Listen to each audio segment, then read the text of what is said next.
Dun, dun, dun. Today is a L host day. I'm not gonna lie. It's a L host day.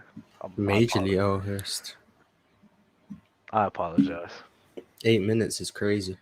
8 minutes is wild. But every now and then, it happens. You know, we're not like the other guys, the other shows. Sometimes it's 10 or 15 minutes, so we're better than them at least, right? Yeah, but we have a reputation to uphold as the punctual show. No But I way. guess everyone has a slip up. You're right, and we should uphold that. We should uphold that. So I'll try my best. I apologize. How you feeling, bro? You ready? Yeah, I'm ready. I mean, I'm ready to address all the disrespect that Nikola Jokic seems to be receiving in the NBA world, which I'm not a fan of. Actually, Mm, against. I mean, I don't know where it comes from. I like it doesn't make sense to me how Jokic can be this disrespected, especially when people care about accolades so much and he's a two-time MVP, but somehow he still gets disrespected in best player in the world conversations, which doesn't make sense to me. I feel you.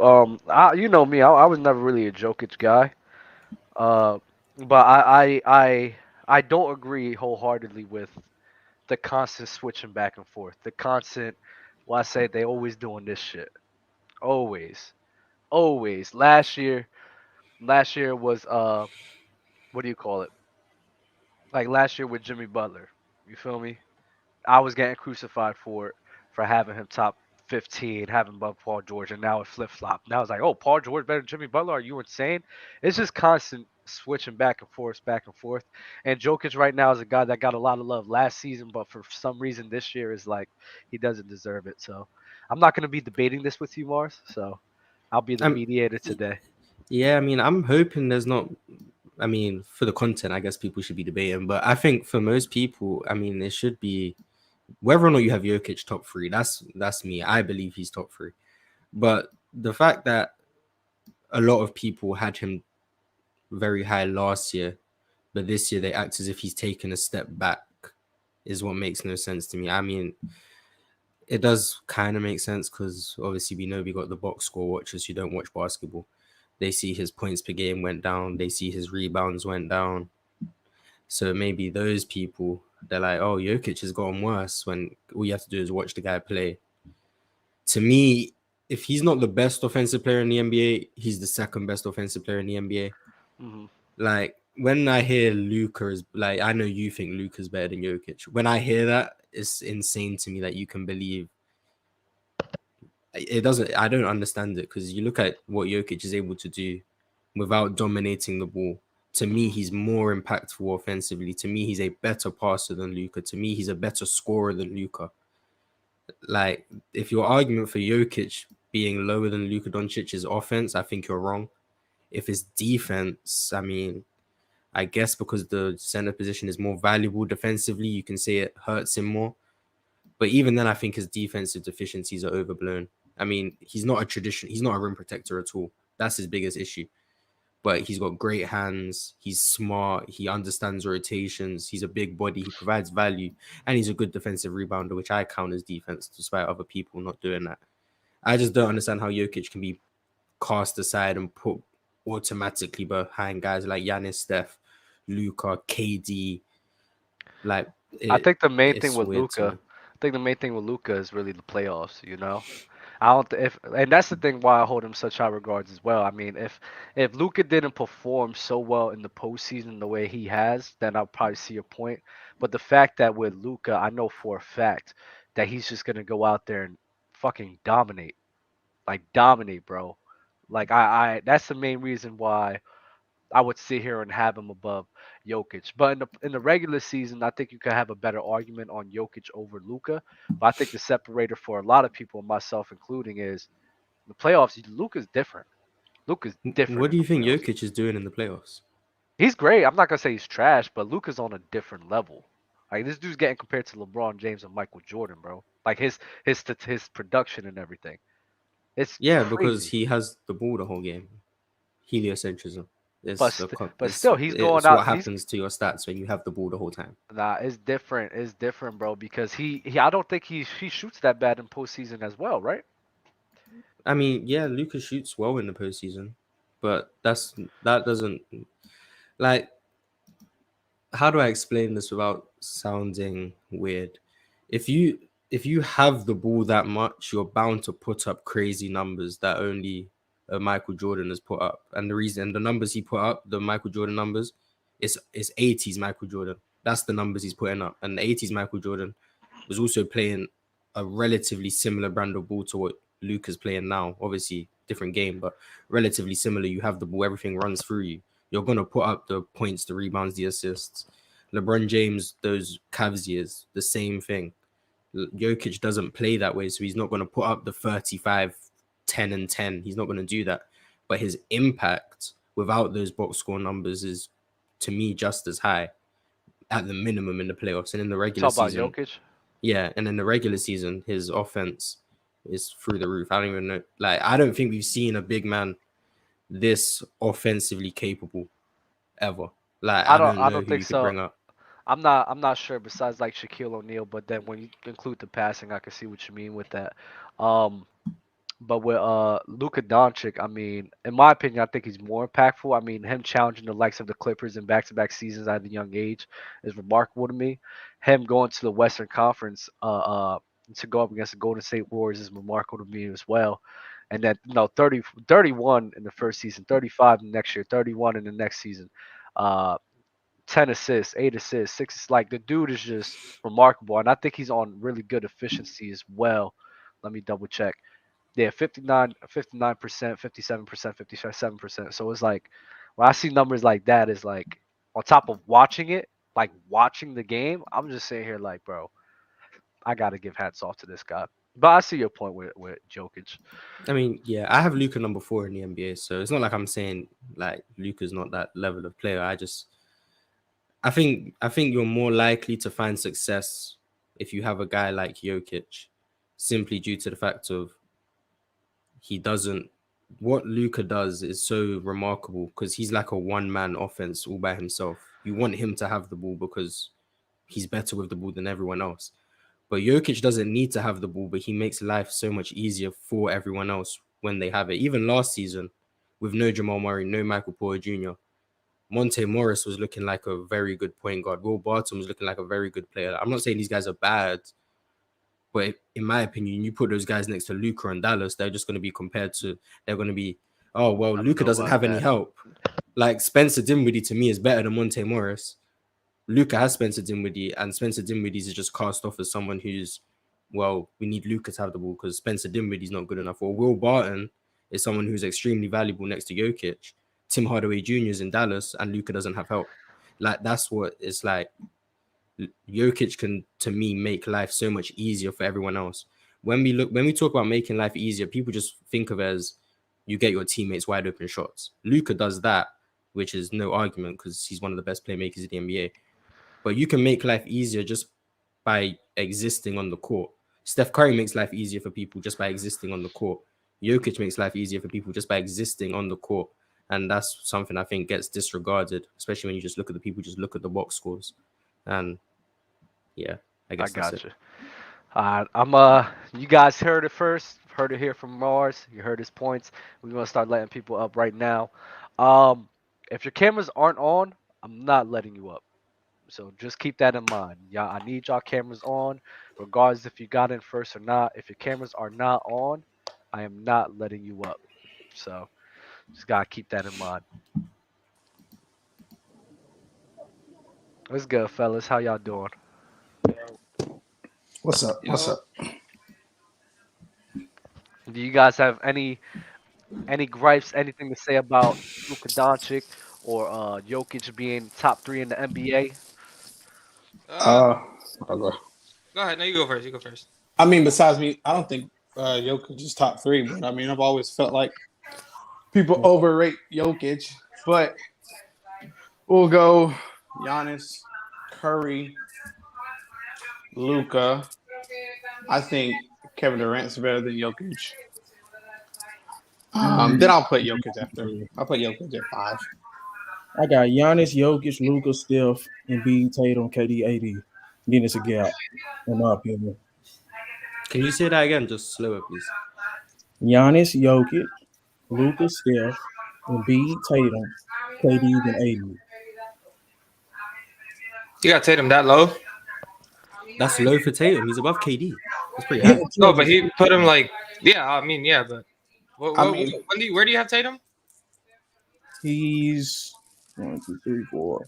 He's sixth on my list. I feel like that's pretty low with the way he's playing this season. This season, he's gonna get the MVP, but they don't make him the best player. I agree Who's with getting that. the MVP? Yeah, that's fair. I think Tatum at 6 is, if it's not High? high, it's pretty fair. Like I have him wouldn't- higher. I have him higher Who's he better than? Just like in terms of everything. this season. Oh, you're only basing it off this season? Yeah, I mean, I am. So then, what's your top 5? This season, right now, it's Tatum, Giannis, Luka, Embiid, Durant. Right now. Tatum's So at how 1. often? So your lists change how often? I mean, for me, I feel like every now and then, for the season, you could change it the way people have slumps during a month and they could drop, and then they can That's pick why it you back should up take if other the- players. start playing your better. lists are your It's lists It's like a power rankings. ranking. Yeah, Yeah. Okay. yeah. It's like a power ranking to me, at least. So right now, you think Tatum's the best player in basketball? Right now, yes. What? It can change. He's the It best can player change. on Right the now, team. just right now, yes. He's the best player. on The power rankings. Yeah, Oh, yeah, yeah, man, yeah. I That's hate how I do it. that. I hate that. I don't like looking at basketball that way. I think it just makes the top 10 change way too often. It's just fake. It's really just fake, really. Yeah. Like if you watch over the course of, I've been watching basketball 20 plus years, and these are the guys I think in the last few years have established themselves and are the best right now. Right, I can determine who at the end of the season who truly was like a definitive at a definitive point. But during the year, it could change, in my opinion. But So who's the best- did Tatum get better at basketball, like in the last week, or did he just have a better week than Giannis? No, he just had a better week. Yeah, he just had a better week. But then he's not a better player. I mean, yeah, I guess you could rank it like. I mean, yeah, I haven't done like a ranking of being better at basketball, but Okay, so at the end of last season, so in the off season, if someone asked you who were the 5 best players in the NBA, what would you say? from last season, Giannis, Jokic, not in order, but Giannis, Jokic. Let me think. Shit. Let me see. Giannis, Jokic. KD, I guess. Two more. Luka. I don't think I said Luka. And I don't know. No Embiid. Embiid, yeah, Embiid. Yeah, Gabe, I'm gonna talk to you about your list, man. I can't have you do this. I mean, I know Yeah, because he Embiid put me is on the bad. spot. I didn't have really a long time to think about it. Nah, no Steph top 5. That's tough. I mean, think exactly, Embiid is Steph. I currently forgot balling. about people because you put me on the spot. If I think about it, I'll probably have a more definitive list. But that was just on the spot. I would say. But still, it's like even last season, like I can name my top 5 pretty easily. You know, it's just something. My top 10 really don't change like a lot from year to year. It just gets adjusted. Like I think I didn't have Stephen Curry top 2, but like he was in my top 5. But this year, I think, bro, Steph is different this year. Yeah. I mean, He's I don't at know. 2. He's at 2 for sure. I just enjoy doing it like that, like a power ranking type shit. Just how I like doing it. I hear you. Yeah. Not too bad. Steph really can't be top 3 just because he can't carry enough. He just can't carry enough. What do you mean he can't carry enough? Carry- Steph is a guy to compete for championships. Steph needs certain things around him. He's not the greatest floor raiser. You think Who Have- doesn't That's who every doesn't need that's every pieces around him? superstar though. Every great team needs. Jokic didn't have nothing last year. Yeah, and And he he hasn't didn't do won anything. he hasn't won a He hasn't championship, won and he anything. lost in 5 games. which is why y'all keep overrating him because he hasn't done anything. He's not overrated. This Yeah, floor but raising thing, like Just- no one does this. Based on what you just No, said. no one wins You a don't win championship alone. with no When pieces. Jokic had a full team, where did they go? They lost again. When in the Steph conference has finals, full they teams, lost. he literally wins championships. So like, what do you? Yeah, when Steph what has are a you full talking about? team, he wins titles. When Jokic has a full team, he went to the He conference gets finals. one time. No Just one once. wins. No one Without- wins. yeah, you This don't win- you floor don't raising win. obsession. Jokic No one started wins to this. when he started to ascend, he didn't get another chance to really go with a full team. Can we Yeah, say He had a that? full team that's and fine. made it I to the think conference Jokic is finals. good enough to win a championship, but you Yeah, saying without a that's full what I'm saying. team, that's not floor raising. That's ceiling raising. When he has his team around him, when he doesn't have his team around him, he loses because no one wins without a team around them. No one. No, that's not what No he's matter. saying. That's yeah. That's not what he's saying. What He's saying saying do is more with less. he Is knows that what he's trying to say? he knows when Steph has the pieces, he could compete for titles. But he's saying he don't think that he could carry a team. Yeah. Carry Like, a team to where carry a though? team to it's Like, like where? the LeBron factor. LeBron gets carry a all team this where? credit because he's the Playoffs. greatest. He's the greatest floor raiser of all time. But that doesn't make him the greatest player. he is though, but that's another conversation. What? Whoa, what? That's we're not. No. So what you said was essentially you're saying that Jokic can do more with less than Steph can. Yes. So without the teams put side by side, right? Okay. Without when Clay was out and all of them are out, the year that Steph them missed the I think they might have lost in the play-in or whatever. That team is that team worse than the teams Jokic has taken to the playoffs? Because he's been what? Well, the lowest seed. He's what? The lowest seed he has the sixth seed last year. Was that team better or worse than the team Steph was on? Who was Steph's second best player? You tell me. Draymond. It was Draymond. Who? Aaron Gordon was Nikola Jokic's second best player. That's a problem, and he made it to a 6 seed. So what are you saying? Aaron Gordon's a bum? He's not a bum, but he's not the second best player on a dangerous playoff team. Neither is. I mean, Steph did miss 9 games that year. The Warriors were 37 and 26 when he played. Okay, yeah, Morris. If you had absolutely nothing, and you had to choose between Nikola Jokic and Stephen Curry, who would you go? I'm taking Steph. Steph, 100%. What do you mean who's my first pick in a draft? Yes. Between those two. Steph. Between those two. Steph. I would pick Steph too. I think it's easily Steph. But even if I did think Jokic could do more with less, which I don't think is crazy to say, What's going on? doing more with less gets you what? What exactly do you get from that? That's what I'm saying. That's what I'm really. Like, what does it mean to make a bad team a 6 seed? Like, what does that? Who does that help?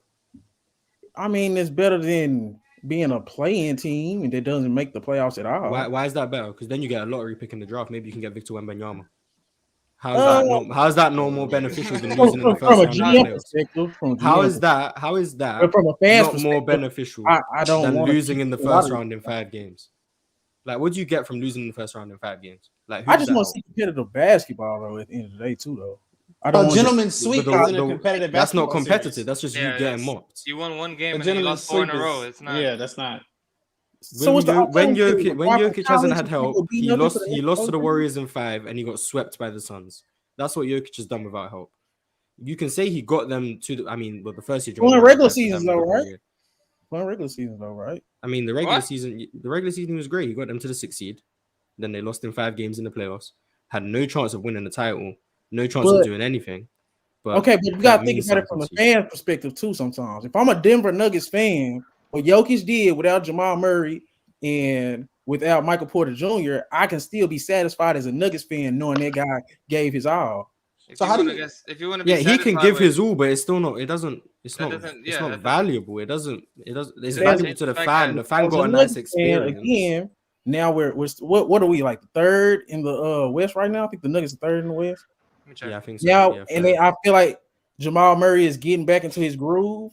Yes. Now we can run it back. I mean, so what happens what happens when y'all lose again in the first round? Yeah, they're third in the West. Then I get to change my opinion on Jokic. But I'm looking at him when he had his full team. He went to a Western Conference Finals and he was ascending. I think he still can ascend. So if he doesn't do it with a full roster, then I can think of Jokic different. So how do you remember the year that KD and them lost because he had his foot on the line or whatever? Call it. How do you feel about KD that year? What he did with that team going through what that team was going through? I mean, I'm a Texas fan, so I'm biased towards KD. So I really don't like to speak on my bias. But I feel like KD is probably the greatest offensive weapon I've ever seen in terms of just being a pure basketball bucket getter with his efficiency. I Yeah, just no, not him and not him. I mean, like how you were saying how you felt good because they lost in the first round or whatever, Where did you but rank he KD didn't have after that. How the do you feel after? about Where did you about what rank KD did KD? that season? Yeah, where my did you rank KD after 2021 after the playoffs against Giannis? see, like I said, I'm biased. I was thinking he was the best player in the league because that's what I always kind of wanted him to be anyway. Like I said, I'm biased. I felt like he could. I still feel like he can be the best player on the championship team. I still feel that way. Well, I I hope feel so. that He's way one as of the well. best He players just on the planet. I mean, he definitely can. He's I don't yeah disagree with that. Some people would say he has been. So yeah. yeah I think he the shouldn't. argument that Diddy's trying to say is that um we all know like ceiling raising, right, and floor raising. It's easier to ceiling raise when you have all the necessary pieces, but it's harder to floor raise, which is Why? why he Why? kind of values that. Why is it easier Because to floor it? I because mean, why when is you it have easier to see them? because when you it's only been a few people that's ever been great floor raisers. yeah, because when you have the pieces necessary in order to No, succeed, that hasn't. you don't have to do anything like crazy outside of your game. When you don't have the pieces, put it like this, Mars. Like let's say if we're working, right? Working in two different groups. If I'm on a group that's complete is constantly ass every day, then I need to do extra work in order to make up for them being ass. If I have a group of people that know how to do their job and I'm working with them, it's easier for me to sit here and get things going with them because they all know what they're doing. Yeah, You see what I mean? yeah, Okay, but then I would say, in my opinion, if you have a team that's trash, there's so many ways in which that team can be improved because they have no strengths. They need playmaking, they need defense, they need shooting, they need scoring. If you have a team that's already great, there's so few ways that you can elevate them to a higher level because they're already so good that making that team even better takes someone so exponentially great that not many people can do that. If you have a 60-win team, it's much harder to make a 60-win team a 70-win team than it is to make a 20-win team a 40-win team, in my yeah. opinion. I feel what Yeah, you're And saying. that's the That's difference why between LeBron floor doesn't raising have and an ceiling argument raising. being the greatest player to ever So play. you think it's harder to make a 60-win team a 70-win team? Yes, Well, it's I harder. mean, To, there's it's only harder been to it's But harder to improve an it already depends. great team to yeah. all-time great levels than it is to Yeah. to make a I don't trash I team don't I feel like average. that's why Jordan is undisputedly the GOAT. I don't agree. I Because don't. of I don't agree with that. I don't agree with that. I think it's actually There's harder. so many ways that like for example, let me think of a trash team. If you get the Orlando Magic right now, they need playmakers, they need scorers, they need more defenders, they need rebounders. There's so many ways that team could be improved that if you put someone like a Jokic on that team, what he brings is so valuable to them because they need everything. So he can make that team from what they are right now, which is maybe what 10 wins. He can make that team a 35, 40 win team because they need so much different assets, which he has. But if you put Jokic now on a team that already has excellent playmaking, already has excellent scoring, Yeah, his impact looks less because they don't They need already have they they already have don't need everything that he more brings. playmaking, they don't need more scoring. So it's harder to elevate a team that's already has so much, which is why for me, Steph Curry, what he's able to do with an already very good team and elevate them to all-time great heights, not many people can do that because not many people have a set of skills that can elevate any situation. It's Well, hard. some Like people. if you Some. have Russell Westbrook and LeBron, for example, you have 2017 Russell Westbrook. He's an A level playmaker, A plus level playmaker. You add LeBron to that team, you're just adding A plus playmaking yeah. to a team that already had A plus playmaking. You're only as valuable as what you replace, in my So. opinion. So Mars. So to counter that point, I mean, we see it all the time. How many people say empty stats and shit like that? Devin Booker was empty stats. Kevin Love with empty stats. DeMarcus Cousins was empty stats. Shea could be considered empty stats. You got a bunch of talented players right now in losing situations because there's not a lot of guys that can elevate a team to, even though they're extremely talented individuals, it's extremely hard to sit here and make up for how ass a team is. But if I Yeah. put Shea on the Miami Heat right now, Miami gets extremely Oh better, my Yeah. god. wait, no, no. extremely better, showing Extremely that. better because So they're missing that's yeah. that's a perfect example of Shea not really being able to floor raise, but he's gonna ceiling raise on Miami Heat because Yeah. he's exactly what they need. You Yeah, know? he's Do you exactly think- what they But need. doesn't that go to doesn't He's that adding a doesn't that skill prove that my Miami point? doesn't have, which is That- elite isolation scoring, elite ball handling ability, something they don't have with Jimmy Butler and I maybe feel Tyler like Hero. I feel like But if that. you put Shea Gilgeous-Alexander on the Brooklyn Nets, Right. he doesn't exponentially improve that team because they already have those skill sets on their team.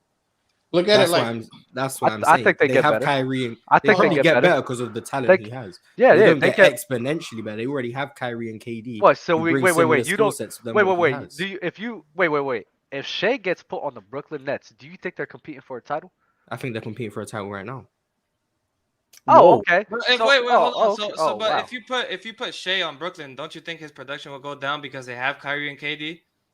Yes, but then the overall team. gets Right. better. So exactly. look at it But like that, this. that proves Mark's I point. because then if- don't think. Carry on. But They got- it's I feel like overlapping that skill proves sets. Mark's point because putting Shea on the Heat, he can still bring that 30 points a game because he'll be what do you call it, like a primary scorer on that team because that's what they're missing. But if you put him on the Nets, I feel like his scoring will go down from what it is now because they already have two players that are capable of scoring 30 points a game, and it won't look as if he's bringing a lot of help because they already have that. But if Shea gets onto the Brooklyn Nets team, I think we all gonna sit here and say the Nets is probably one of the favorites to come out the East, right? Right. But Yeah. they're So- already a favorite to so- come out the so- East, So though. that's even though that he's probably not exactly what they miss, that's still a clear example of him making that team way better than what they are. Because now, I mean, Mars is the only guy up here that thinks they could compete for a title, but I know the general consensus people don't think that. But if Shea gets put on that team, their expectations go from here to here, and I Right. think their overall team goes from here to here as But well. let me ask you something. But Shea on Oklahoma City, he can't floor raise that team the way that a lot of other people could, like a Jokic probably. I think y'all or are looking Steph. at it. Let me I wait, think- but hold look on, at hold it- on. Let me ask something. So you put what do you think Brooklyn is missing right now? A big. big, rim so- protector. So if you put a rim protector, a solid rim protector on Brooklyn, do you still think there'll be a? Do you think that people will change their mind and think that they're a title contender? If And Jaren it would look better. is It on- would look Depends better on because who it that's what is. they're missing. If you Depends on who it could is. put Jaren Jackson Jr. on the Nets and SGA on the Nets, two separate hypotheticals. Yeah. The Jaren Jackson Jr. team would be Makes it better better. than the It SGA would be team. better But that doesn't because mean they're Jaren getting Jackson something Jr. that is they're better missing. than SGA.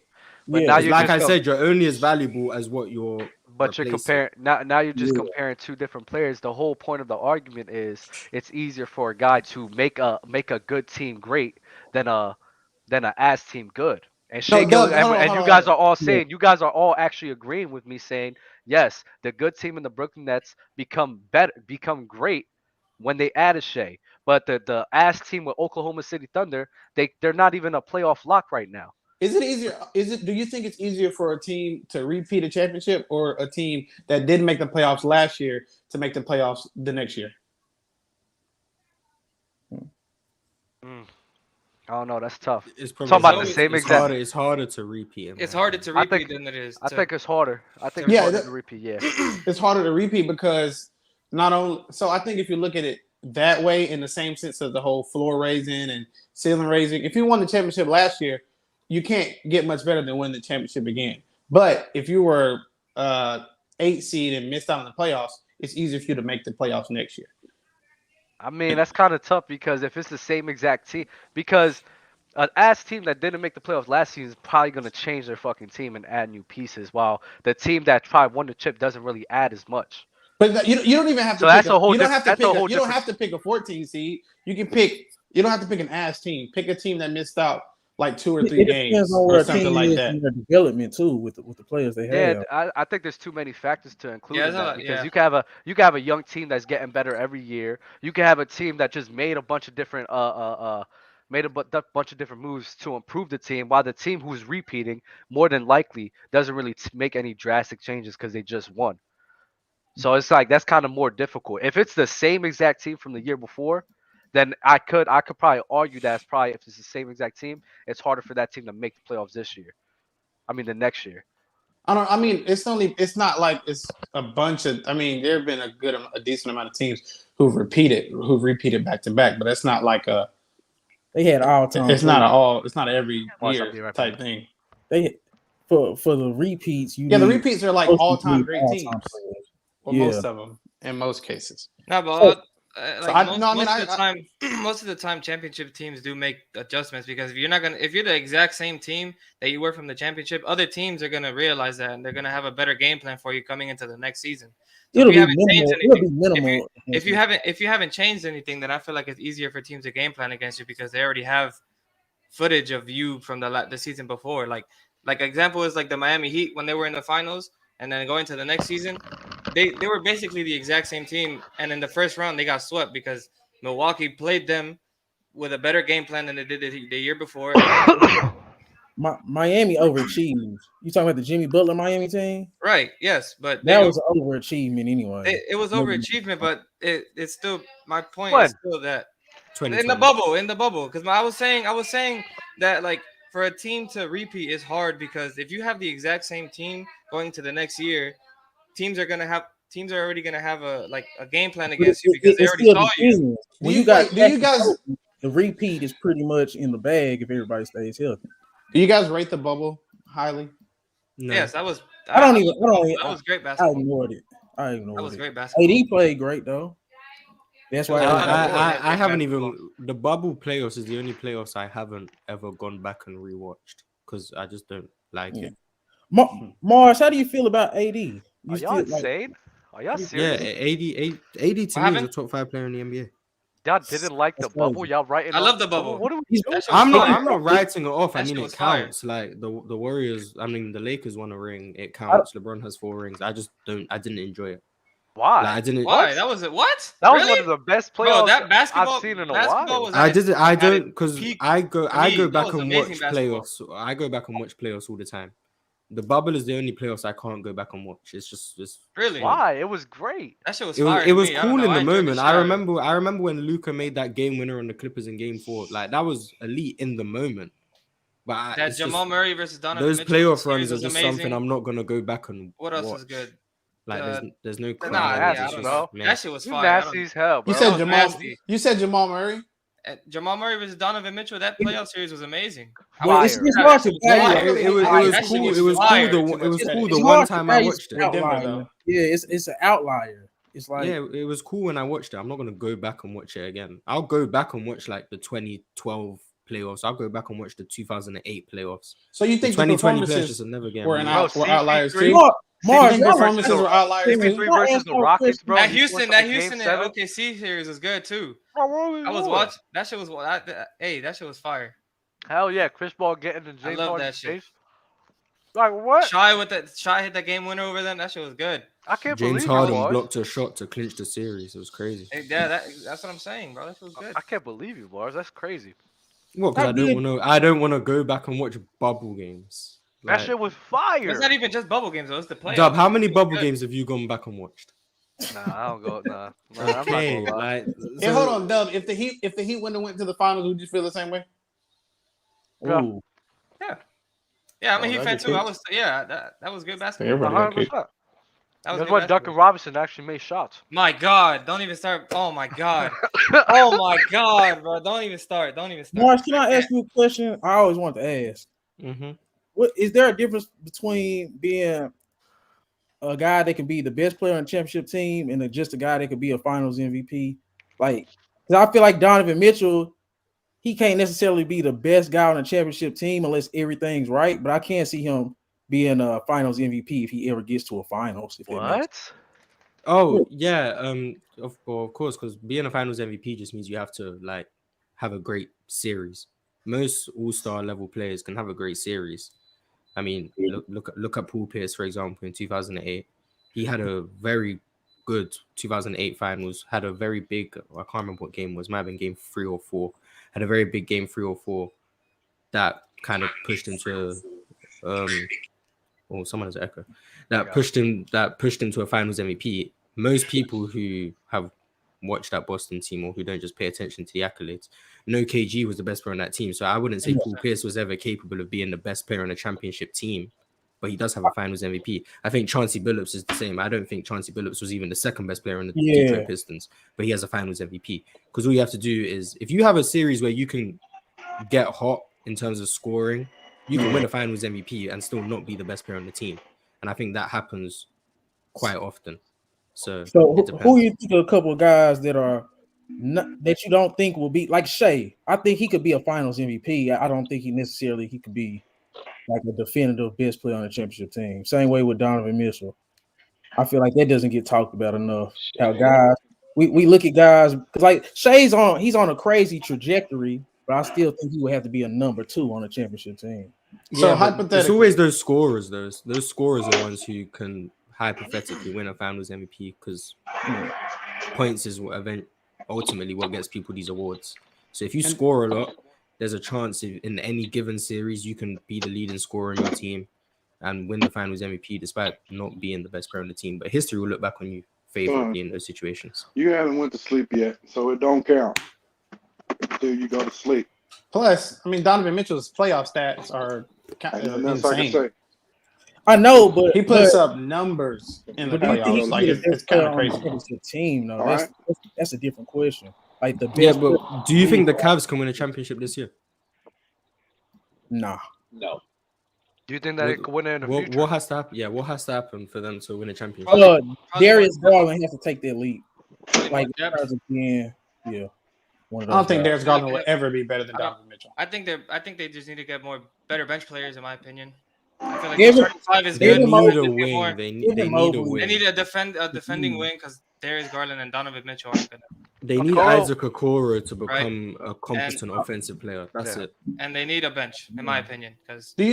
If Do you Okoro- I Okoro don't, can think, hit I don't think threes. their bench is bad. Karis No, LeVert, no, of Kevin course, Love. but That's Karis really LeVert has games where he doesn't do shit. I think he needs to be on the bench. I think he needs Yeah, to but Karis LeVert is a bench-made player. He's someone who's Right. he's a microwave. He's gonna But lead an offense off the I bench. still think that they need somebody better than Jetty Osman. No, Evan Mobley Kevin has Love. to be a better scorer. He still is clunky as a scorer too. Yeah, his offensive game hasn't progressed how I hoped it would, which is Him and kind of Scotty disappointing. Barnes have been kind of. I mean, it's that sophomore slump, I guess. They don't take the jump that most people anticipate. So, but I still think their potential is through the roof. It's just people kind of you come in that great, people kind of propel you into making an all-star jump automatically. But it doesn't happen that often. Especially I when you think get Cade is Donovan Mitchell on the overrated, same team. Straight up. Cade is overrated for what? Who's overrated? Cade. Cade I Cunningham? just, yeah. Isn't he hurt? Is he healthy? Is he been? No, he's out Yeah, for the he- season. he's out out for for the the season. He was healthy. He's out for the season, but that's because the trade. Hold on. You say Cade overrated? In my opinion, based on what people said he would be, they was trying to compare him to He's Luka. isn't he only in his second year? I just don't What see do it though. Oh, so you comparing him to the rest of his class, or you comparing him to guys? I would rather before? have. I think Jalen Green and Franz Wagner.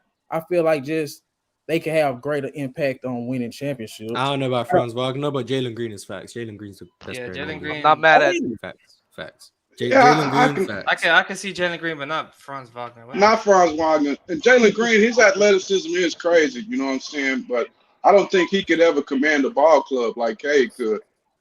But Yeah, but that's not his role though. Like he's never gonna be a lead guard. Right. Cade- So to more responsibility, I have to say the player that has the most responsibility and succeeds proves to be worth is what he's worth, you know. So when can we by how many games till we can determine where we think Cade is going to go before I make another statement? What do you Man, I'm not giving him much Easy, longer than right. next year though. Depends I on how mean, he comes back from this Yeah, injury, what though, the- honestly. I just Right. want to see where he's at in like year 4 or 5 at least. Damn.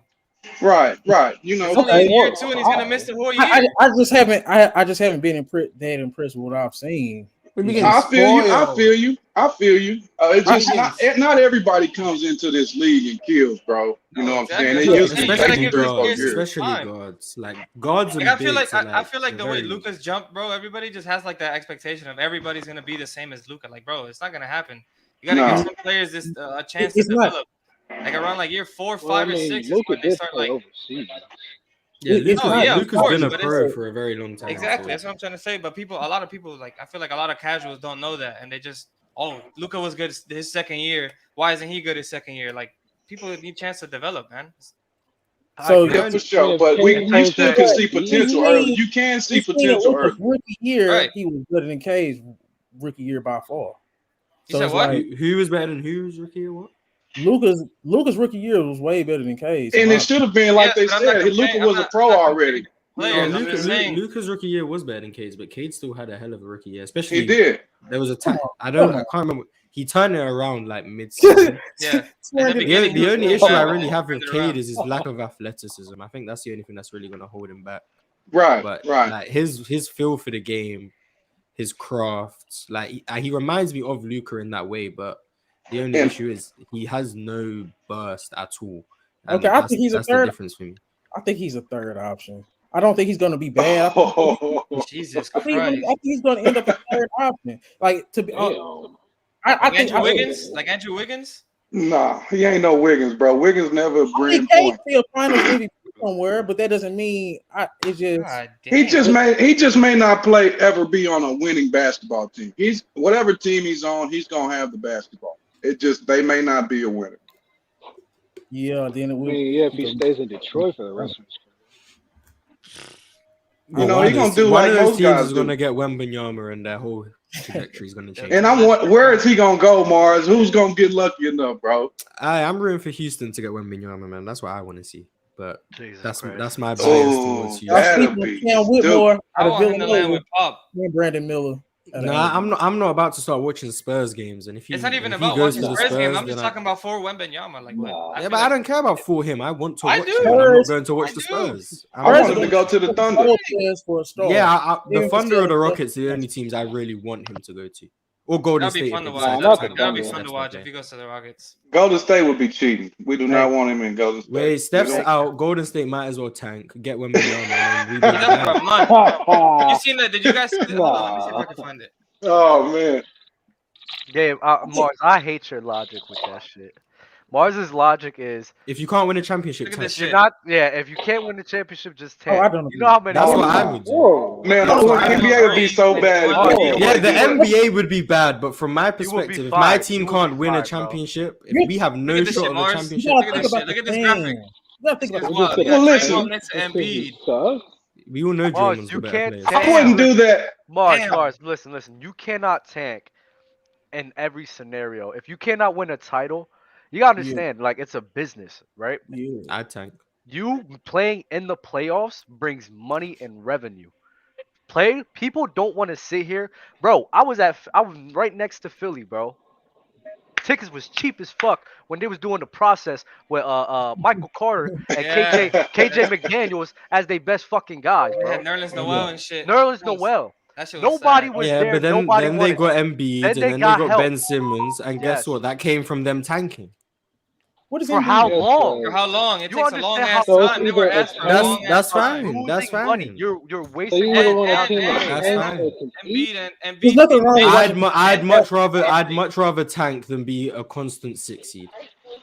You would be Well, fine. I think there's enough talent these days where you ain't got to tank and you'll still get somebody good. But when somebody like Wembanyama is out there, tanking may not be a bad idea. Exactly. Like But you there's don't no always reason. have to tank though. If You can I'm make if I'm trades to get better. Chicago, who have no shot of a title. I mean, they don't have their pick. No. But you don't But have if to No. tank. Chicago Even level with two- Embiid, you still have to tank. with No. Wembanyama as a prospect, if I have no shot at a title, there's no point in me saying I'd rather be a 60 than potentially get Wembanyama. But To Mars, me. make sure you get me when I say this. That's not how that. Yeah. But Mars, you got to Like understand. Cade's available. It's like I still rather get to the playoffs. This is every 20 years, Mars. It was the last Wembanyama was LeBron. So you Yeah. can't just be doing this Well, just yeah, to get I'm not saying I'm Paolo gonna. I'm not gonna tank for like love Paolo. when Andrew Wiggins was the #1 pick. I'm not tanking. Right, for that. right. Wembanyama, if I have no shot at a title, I'm tanking. Yeah, Like, that's what I'm Yeah, doing. but if you don't have You a finna pick say for the what next about season, what's the Embiid? point? If like if Well, you're like a 60 yeah, and you don't have a pick, But I'd you hope still have to finish in the lowest 4 teams And and there's- then to have a chance of even getting him though. and there's You can other end up ways with of Anthony getting Davis. better Yeah, too. You don't have to I'll win make it. sure my team Fine. loses damn near every game. Wow. Lamar, you can Hey, still end hey, up with Gabe and Diddy, Gabe and Diddy. I'm gonna bring some other guys up All here, right. bro. But appreciate you all for stopping by. All right. All right. There we Now go. I'm gonna No just about tank to it miss from out on Suns. Wembanyama Mars, for you're certain next season. not Mars. You're wilding, bro. Like you're So wilding. you'd rather be a 6 seed than potentially get Wembanyama? Yes, bro. No. That's Yes. that's How would I crazy. have to Because- be a 60? I think it only That's makes sense crazy. from like a business aspect. If your And ceiling that's what is it if is. your ceiling is the second round, That's really what it is. go after Wembanyama. Because No, listen, that, no. you're If you got basically saying playoffs in your you're eyes, basically you saying got you're to play. basically saying the Yeah, Pacers, 'cause the Pacers right now, the Pacers Yes, right tank.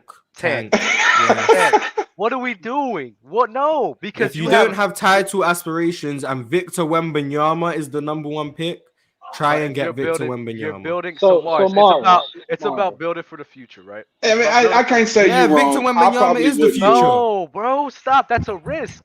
If I have players that, Yeah, if I'm I have taking that risk. Wait, hold on, Mars. If I have players that sit here, we have a good foundation, and we have something that could possibly grow into something.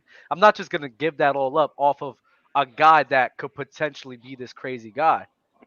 Okay, what could Tyrese the Halliburton Pacers grow into with Well, I what got they my have own beliefs. now? I got my own beliefs. Plus The Pacers, Victor I think the Wembanyama. Pacers always destined to be a mid team. I think They they're wouldn't always be mid destined with for that. Victor They're always Wembanyama if he destined pans For out. the history, for the rest of Yeah. life, they're gonna be a midterm Just team. That's they'll crazy. be here, but they'll never be here. They would never They're be always here. If they got It's if so they got sad. Wembanyama, that would always be their destined best chance to be pushing the title They're always contention. I think so. I think so. With a point guard like Tyrese and getting Wembanyama along with Buddy Hield and those Exactly. guys, it would be a good team, especially in the East. They'd be competing.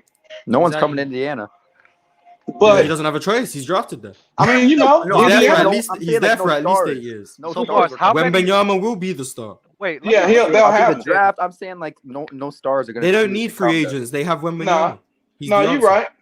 That's They not don't a need- free they don't agent need free hub. agents. I wouldn't They say don't that. need- they but- don't need So free Mars, agents. wait. I'm gonna give you a list of Mars names. is I'm gonna give you a list of teams. Mars is crazy. I'm gonna give you a list of really teams hope that, not. and I want to see if they should take or not. I love Okay. you, Right? Oh my Toronto God. Raptors. Tank. No, man. No. They won a Atlanta- title, man, already. Yeah, 3 years ago. 3 years ago. Oh, Atlanta Tank. Hawks. No, they don't need to tank. They don't need to tank Why? because they have Trae Young. Trae Young is their Wembanyama. They don't need to tank. Miami Heat. Do you guys have your pick? I'm not sure. If you don't have your pick, don't tank. If you do have your pick, Tank. Yeah. yeah, probably tank. All right. Now we're gonna go to the West. The Clippers. Minnesota. The Oh, Clippers. shit. The Clippers aren't tanking. They don't have any picks for the next 5 years. Yeah. Oh, yeah, that's right. It's That's true. right. Sacramento. Tank. Portland. They- really? You ain't made the playoffs in 16 years. What's one more year gonna do? Hell, You can survive. You can survive one. You can survive one more year. Boy, the That's Malou tough. brothers rolling over in their grave. Crazy. The one year Portland they Trailblazers. can make the playoffs. Trailblazers tank. Jesus. Trailblazers? The Trailblazers got a shot. What? A shot of Come what? on, Mars. What's going Not a on? title. What's going on? Not a title. Not a- They don't have a not shot. They at have a title. shot. Not a title. They do. All they have to do is make one The move. whole league has to get hurt for them to have a shot. No, all they How need many is one teams move. legitimately can Yeah, compete that for the one title move What's is right that? now? What's Wembanyama that in one the draft. move? That one move is Wembanyama in the draft. Portland's one move away from being in the finals, bro. Giannis Yeah, move. the Yeah, number one they would pick. have to get like. They've been one All NBA move talent. away for like the last couple of years. But they never make it. They never make it. Because they've never had Wembanyama. No, I mean they never make the move. They Are you always. overrating Victor right now? Like, I I feel think like he you're is. I overrated. think Victor. How am I? So, what do you guys think Victor's ceiling is? 22 and know. 7. I don't 22 know. and 8. Victor's ceiling is top 15 all time. 22 That's and what 8. his ceiling is. I mean, So if why I am I look not? at Why am I Victor's not body- tanking for that? That's gonna. I'm looking at Victor's body right now. I'm He has the 100% same body tanking that for Porzingis had when he first came. Now, he's 7'4", so he might get hurt and not ever, Well, realize that. if he That's gets why he- hurt, then that's an L. But his ceiling, That's why he I'm needs to tanking build for. muscle. 'Cause Yeah, he's got to build muscle. It ain't never been a guy 7'4" and not get hurt in the NBA. Mars, you think Victor could ever be better than Jokic or Embiid? Yes. What? No, I don't But believe that. you know what? I I'd probably don't give him believe that. Embiid. If Victor doesn't become better than Joel Embiid, he's a Yeah, bust. To me, I he's a would, bust. yeah. You're No. crazy. That's crazy Yes. You're expectations, bro. crazy. That's Wow. that. I ain't gonna say all To that, me, man. he's a bust. Embiid is a beast. That's the minimum. Like he has to be a minimum top 5 player in the NBA. To me, to not be a bust. Oh well, he will be that when he gets about 5th year, 6th year, 7th year. Yeah, I'm not saying right. I know. I'm not saying right away he needs to be better than Embiid. I'm not saying So that. I'm let's saying say at some point he has to be better than Embiid was. let's say Victor Wembanyama, not like this guy, but on the same tier of this guy, Jimmy Butler. Is he a bust? Bust. Oh 100%. my God! How is an Wow. all-star bust? Because I think you're a bust relative to your expectations. No, all right. I know LeBron you're right. James. So You're LeBron right. James could have been a perennial all-star, like a who's a perennial all-star type player. Damian Lillard. He could be a KD? Damian Lillard type player. He would be a bust because that he was meant to be a Hall of Fame, first ballot, top 10 all-time level player. Not I a agree. So perennial. I you agree with consider that. Andrew Victor Wiggins a Wem- bust, right? Andrew Wiggins is a bust relative to his expectations. Yes. Okay. Yeah, I feel you. Do Okay. I think you Not can be a now. good player and not you can be a good player and still be a bust. I don't think so. Anthony Bennett to me is just I don't know. He's a Don't. bust. Yeah, he's a bust. That's a bust. I don't think Wiggins is a bust. Absolute bust. Yeah. Like If you watch Wiggins man. play in Kansas, he didn't show I me that he was going to be the number one player on a winning I team. didn't see the Andrew Wiggins that he was touted to be coming out of Kansas. But he should They be a call bust. this But man that was Matrix. his expectations. And to Yeah. me, They if call you this man if you Matrix Jordan. underachieve your expectations by that much, Wait, you're a what are you bust. talking about, Mars? You didn't see that. You didn't I watch didn't see- basketball when Wiggins was drafted. I've gone back and watched Kansas games. I've Oh, gone you back and did? watched- Oh, okay. I go okay. back and watch these players. You watch it because Yeah, well, I didn't know you Wiggins watched was college. he I was didn't know. he You was watched the college average games too? player with NBA Depending on the athleticism. draft prospect, yeah. You was straight. Not So you not a watched lot. Wiggins. Oh, okay. I mean, Yeah, I was, I- The I don't know, biggest I was, I watched Wiggins, I watched Zion, I watched AD. Who else? Okay. Who else was a big You watch draft? Kyrie, Melo. You need to Melo, go back man. and watch Melo. You need to go back. gotta and watch watch I Melo. haven't watched any. You gotta I go- haven't watched any Syracuse. All right, Dub, he you gotta gotta go watch- catch You that. gotta He go You back gotta and gotta watch catch Melo, Melo, bro. bro. Oh my Melo God. ran through my whole Big 12, man. I was Yeah, so bro. mad. Problem. Well, it was the Big 8 then, but man, You gotta watch Melo Mars. If So you Victor talk about 6 through rewatching 10, the series, watch That's that. underachieving. I say it mean, again, bro. for your If he's 6 through 10 in the expectations, NBA, that's underachieving. yes. I don't know about that either. If But I don't know. If LeBron Maybe, James, maybe if you're LeBron right. You're James right. his whole Maybe career, he if has to LeBron spend James his some whole time career as considered just the a best te- player in the game. if LeBron James was just a top 10 player, like that's where he peaked in the NBA. He was just a top 10 player in the NBA. He would Yeah, be he'd be seen a as a bust. bust yeah. because of what he was expected to be coming in. Michael Jordan, challenging for being the GOAT. Victor Wembanyama is being said if he was in a draft with LeBron, he'd go number one. He That's has MJ GOAT Sexuals, potential. bruh. That's just Oh. That's people that's hate LeBron. everyone. That's everyone. No, you're Everyone right. is saying Wembanyama has this GOAT level potential, which means if he falls off and just becomes an all NBA level player, an all-star level player, he was a bust relative to the expectations. Doesn't mean he's a bad player. It I just can means see he him underachieved. finishing all time around wherever KD finishes I all see it. time. To me, in my opinion, a bust is just if you're just trash. If you just get drafted high and you're trash, I think you're a bust. Yeah, I mean, yeah, they're the biggest busts. But to me, you're a bust if you just underachieve your expectations, like majorly underachieved. I don't mean like, oh, Yeah. you had I don't mean, oh, you had all-star potential and you were just I all-star one if time. he's an you were a all-star, bust. if Victor's an all-star perennial guy, is like I can't call him a bust. Like Dame, I can't call him a bust. That's I can't a do it. bust to me. I can't do it. You can't be given GOAT potential and then just become a perennial all-star and then I say, oh, you know what, you wasn't a bust. Like you didn't work out to how people wanted you to work out. Yeah, it was just a difference of opinion, man. Let's talk basketball with the super chat. Y'all think Zion is better than Bi? No. Yes. Yes. Yes. I thought about it, but no. No, yeah, they are because what Zion does is kind of like what Shaq does. He sucks in so much of the defense that he allows space for everybody else on the floor. He sucks in the D. Come on, No bro. homo, bro. Oh. No homo. Whoa. Pause. Hey, yo. My bad. Come My on. bad. You know what I'm saying though? The gravitational pull y'all was talking about last Gravity, week. You know what I'm gravity, saying? gravity, You're right. yeah. The gravity. The Yeah, gravity to nasty his for that. and then what he's doing, he's rebounding the ball and he's trying to move his feet and be a rim protector. You know what I'm saying? I just think he does more for your team and for the fan support than a BI. Yeah, I had a conversation with somebody on my Instagram, and I told him I was like, because I watched the Pelicans in the beginning of the year, and for some reason the games I've seen, the defense just looked terrible for me, like terrible. And then Hmm. I ain't watch them for like a couple, like maybe a week or so, and then I tuned in to check some recent games out. I'm like, the defense ain't bad.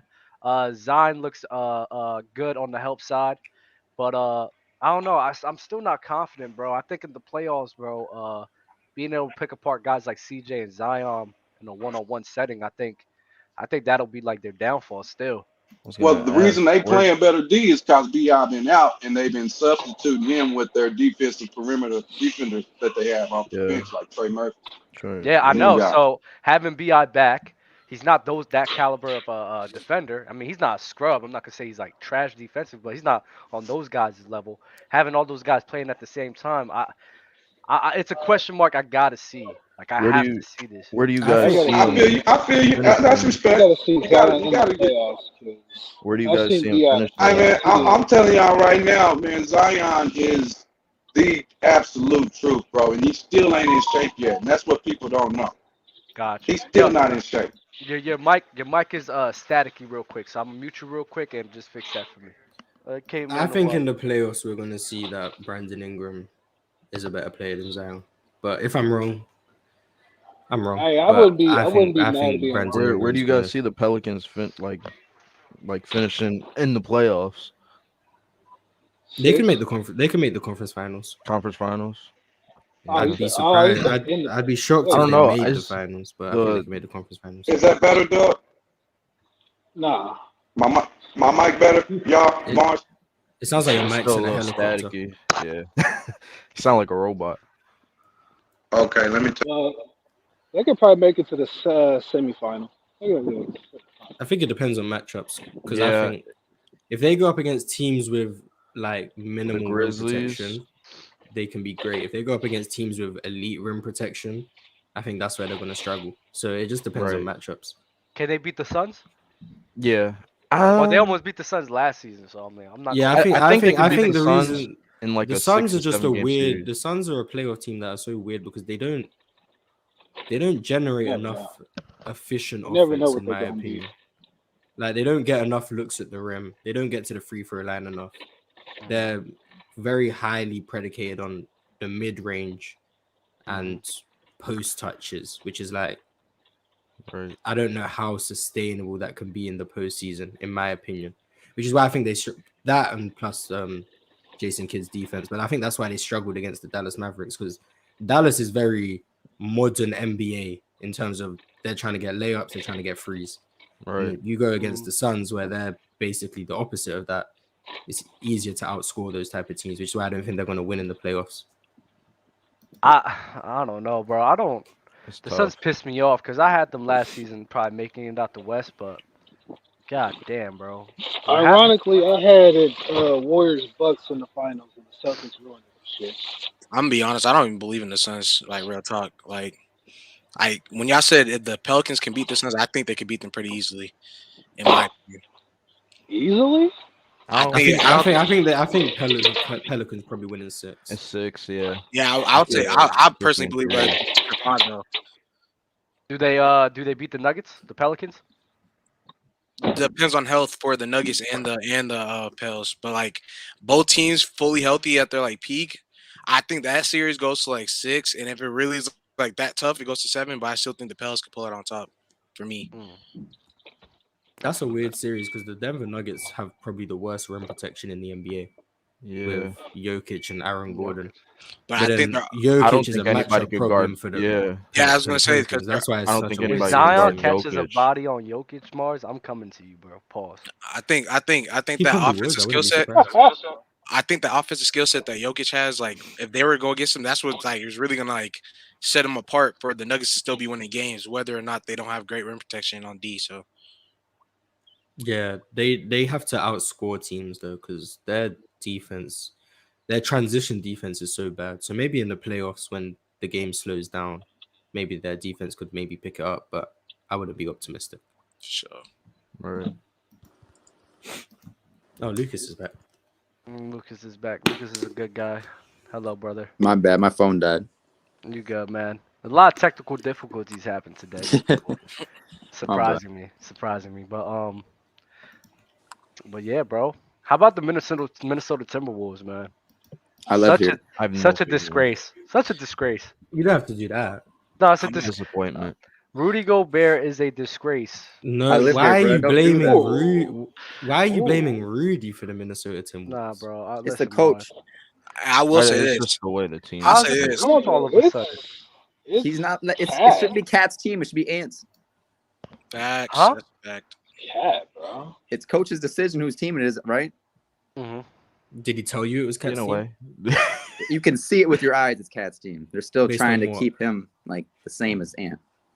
Really? I don't think so. What do you see then? I see them still trying to keep him in there more than they should. I think they're trying to get Cat comfortable with his role. I think more than any, like the way the Nuggets been trying to get Jamal Murray back into form. I think they're just trying to get Cat comfortable in his role.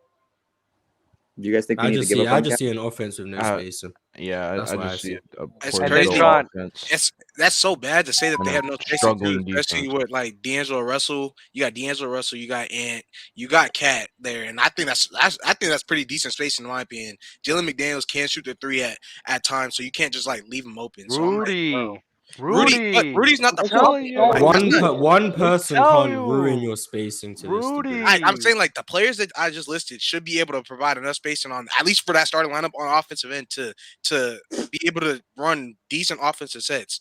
And it's not even like they can't like their offense can't even get going, whether it be D'Angelo Russell not being able to be like the player he has to be, or it's one of the guys on the offensive load, whether it be Ant or Cat, not picking up their load. So it's like Playing with a guy like Rudy is such an adjustment. It's so hard, bro. the I'm thing is, sorry. for It is me, what it is. like when I was thinking about the You Timberwolves, can't like even do this. prior to the I season when I was Oh mean, my thinking about the god. Timberwolves, I thought Rudy was going to raise that ceiling personally. I thought he was going to raise their ceiling because their floor is already there, but I think he was going to raise it a tiny more. I think he was going to send them at least to the Western Conference Finals, and I think he was going to make every player around them better because of his rim protection on D. And they had a Western team that Conference looks like they could play in the Finals. transition, but it didn't. They didn't add up for me. Like it didn't get to the Yeah, point. I was wrong about the Timberwolves, and it comes down to me. The defense just didn't translate how I thought it would, Exactly. because Because that is how to me Rudy hasn't been the problem defensively. I don't know what Doug Switching thinks, but Cat's role to really me, messed them up. Rudy is like far from the problem. Like it's just You hard to gotta have make up for Carl what happened Anthony in that. Towns. They're trying to run a similar system with Cat as they did last year, but it doesn't work when you have Rudy on the floor. Right. Because if Cat's trying to just like that's my hedge a point. screen and then recover, That's and my then point. Jared Vanderbilt would like tag the roll man and stuff. But Rudy Gobert isn't as mobile as Jared Vanderbilt was, so True. that doesn't work. And then when you have Rudy guards in a pick and roll, he's fine. Like he can play his drop, he's fine.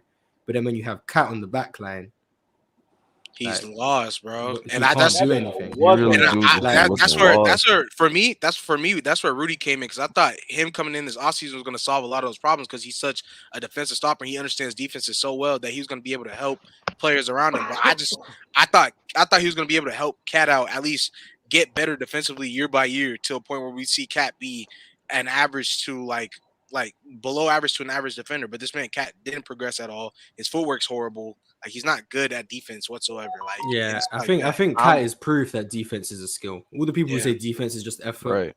Cat is I'm just proof that it's a skill. tired. I'm Yeah. Auto tired of stop. everyone. I'm tired of That's everyone true. getting the blame besides Rudy Gobert. I'm tired of it. It's never his fault. It's this guy or that guy. I'm sick and tired of it. I If mean, when he's you go, these, if You he's this, saw me in if Utah he have to is, pick up the defensive liabilities of his other teammates. He because I was was the about to say main when one. He you he, wasn't really if defending. he is this great defender, this DPOY guy, then he should be able to make up for this. You sound like But Tippett. he is no, but Oh no offense, God. no offense, no offense. But if Oh y'all hold no. and praise, that's how he says it, praise these guys the way y'all do, he should be able to make up for that. But no, at the end of the day, I think the main issue with the Timberwolves is they had a good thing going, and they gave up everything for Rudy Gobert. For I what? mean, It caused more problems than it did help them. I didn't think they needed that much help rim protecting. They had a good thing going with their perimeter defense with Pat Bev, Vanderbilt, and Malik Beasley. Anthony Edwards could guard up a little bit. The adding Rudy Gobert just completely fucked up the team on both offensive side and defensive side because you can't have two guys who can play drop coverage. It's just not gonna work. And Rudy Gobert, like I said, if he's on a team with like a Boston Celtics, he can excel in, but he's not the answer for a Minnesota Timberwolves team.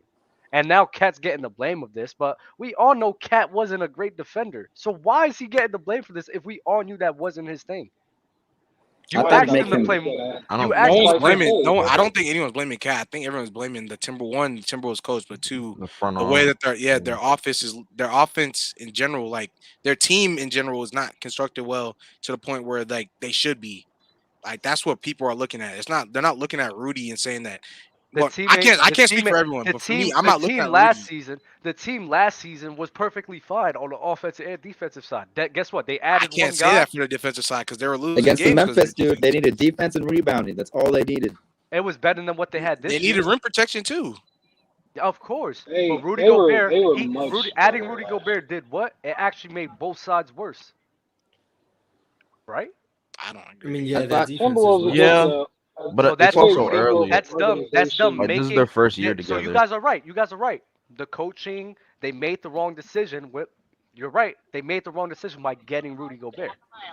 That was the wrong Bad decision they made. organization. I do think, bad shit, and I that's how think it's the been team bad. around, like, if you wanted to get Rudy, you couldn't, Stop like, fucking with playing me. Cat Head on a and spike, D'Angelo motherfucker. Russell and Rudy all in the starting lineup. You have three of the most immobile players at their positions in the NBA. You have D'Angelo Russell, is probably one of the slowest guards in the league.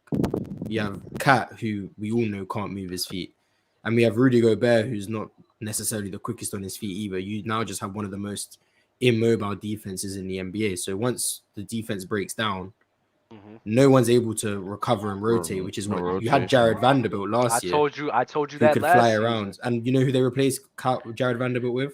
Kyle Yeah, Anderson, I the know. slowest player in the NBA. I know. They've just made their team so immobile Don't hit on my that man. He's the slow as defense hell. is just But it's I not told sustainable. you Like, that Well, was going to be a problem. I Mars is on told you that was going to be a Mars is problem. on the boss. right track with that too, because like if you Oh. have the active guys that are able to move around Rudy, Rudy's gonna make your defense better because he's able to send them back to you. So that way you get more goals at what you're doing. But if you have a bunch of guys that can't even like stop a guy or at least attempt to stop a guy on the perimeter and they just go to the paint and they know that when they go back out there, like they can just keep on doing the same thing. Rudy's not gonna be able to stop every single thing. So that's why I feel like people are throwing too much blame on Rudy when literally half of the time he is doing his job, but the other guys can't do what they got to do. Nobody's blaming Rudy if I'm going to be asking you guys. Nobody's blaming him. All the blame is on. Oh, Edwards, stop bitching about the paint being clogged. Oh, Carl Anthony Towns, we knew you was a trash defender, but let me get on you more for being a trash defender. I mean, but you You're can't mad just at say him. you I mean, can't You're leave. mad at yeah, him. Yeah, I mean, you just can't because leave no, Cat. he'll make good just because defensive you're plays, known but for just being bad at something, it doesn't right. mean you don't get Yeah, criticized for that's being what. bad at the Yeah, thing you got to But get that where's better. you're the bad at. You got to criticism for get better, Rudy bro. That's Gobert for it, not being the answer that they needed? bro. I I mean, mean, he the defense actually isn't that bad with Rudy Gobert on the court, and Hey, but he's doing Doug, like exactly what they He's wanted. not. Yeah, he's not getting enough offensive touches to even make a difference on that side. he's playing the Shouldn't get defense how offensive he's touches. being asked to See? play, and the defense is good when he's out there. It's Exactly. like it's Carl Anthony Towns is just really bad defensively. I don't think the Timberwolves, Terribly. when they made that trade, I don't think they accounted for how bad Carl Anthony Towns would be. I don't know if they spoke to the coach and they asked him how is Carl Anthony Towns going to work in this defense, and he probably gave them a great idea on paper, and then they came to They implement wanted to it. be and it DeMarcus didn't work. Cousins. They, They wanted to be DeMarcus Cousins and AD. That's what they wanted they to can't be. hide. They can't hide Cat. And then I when you mean, at want to use least Cat on Boogie defense, had you can't do anything. some. He could play defense some. Yeah, I was about But to even when you try to hide Cat and you play stuff like zone, he's still lost. Like That's that's what I'm the saying. issue. You can't. He's Do anything inept. with that. And Like him, he Doug, can't move his feet. He's not smart enough. Like there's just so many issues with I him. was thinking, and that's another thing. That's what made me like think like Cat was going to take a step up. Well, like at least take a better step with adding Rudy to that. He was going back to his natural position that he played in college, right? And he's played the four somewhere in high school when I seen his tape. So like when he was playing the four in college and he had Willie Cauley-Stein next to him, then he came into the NBA, played the five. I was like, okay, this is a bad transition for him coming towards defense. Even though he was not the best at defense, it's not helping him that he's already playing guys that like it's harder for him to guard anyways, right?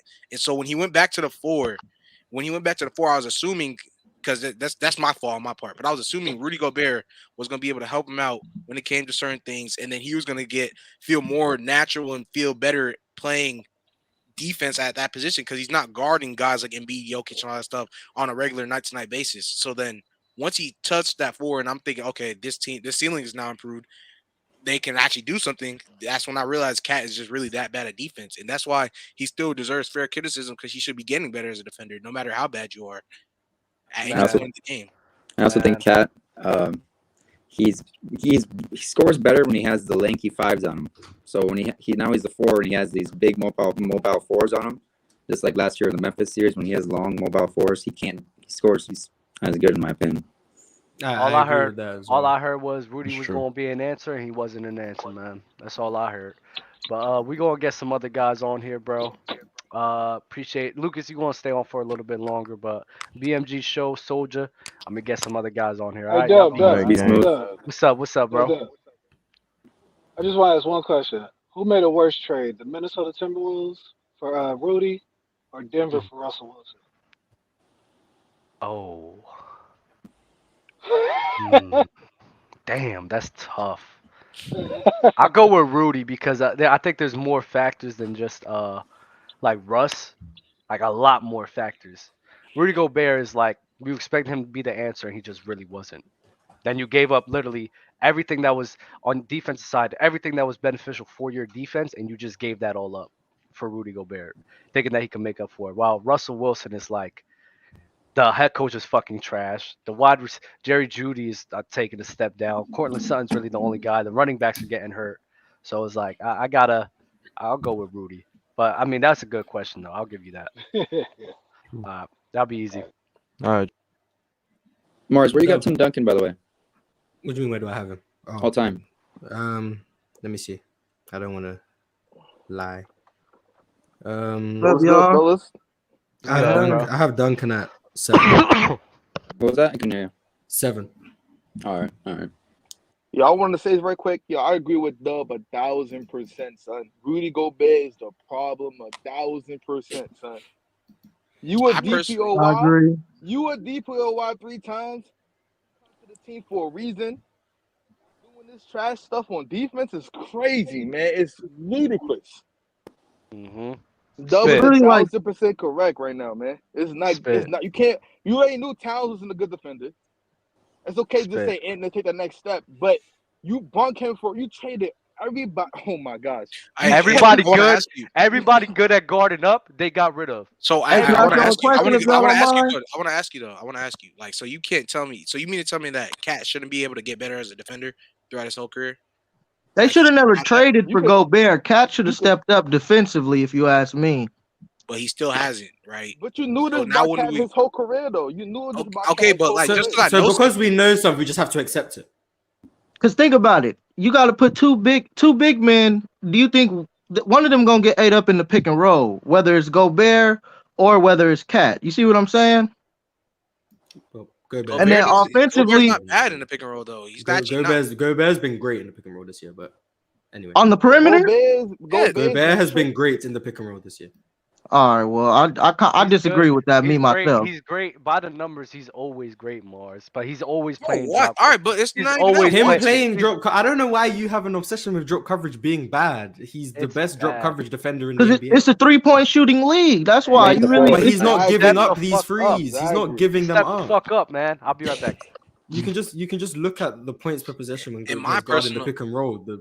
They're fine. Yeah, but if he does that, he's getting the burnt. other possessions, bro. He doesn't need to step up because he has the length to be able to contest. See, that's my thing. I feel like people have a misconception of Rudy Gobert when it comes to playing pick and roll and everything. They think he's just like some guy that can't do anything because he's so big, right? When in reality, if you watch, like I remember I forgot what series it was with the Jazz, right? They showed multiple possessions where Rudy was in the right spot to make the play to stop the possession, and then it would be Royce O'Neal, it would be Mike Conley not there on the perimeter when they were supposed to be to stop the tray ball. And they would always end up being, and they would pick on Rudy for that. And in the pick and roll, Rudy's playing the right coverages, and the guys around him aren't keeping their same mindset to stay and go. Oh, I'm supposed to be right here. I'm supposed to be up. Oh, I'm supposed to drop back when Rudy steps up. Like it's a misconception. You know what I'm saying? Like you can't really give Rudy all blame for that.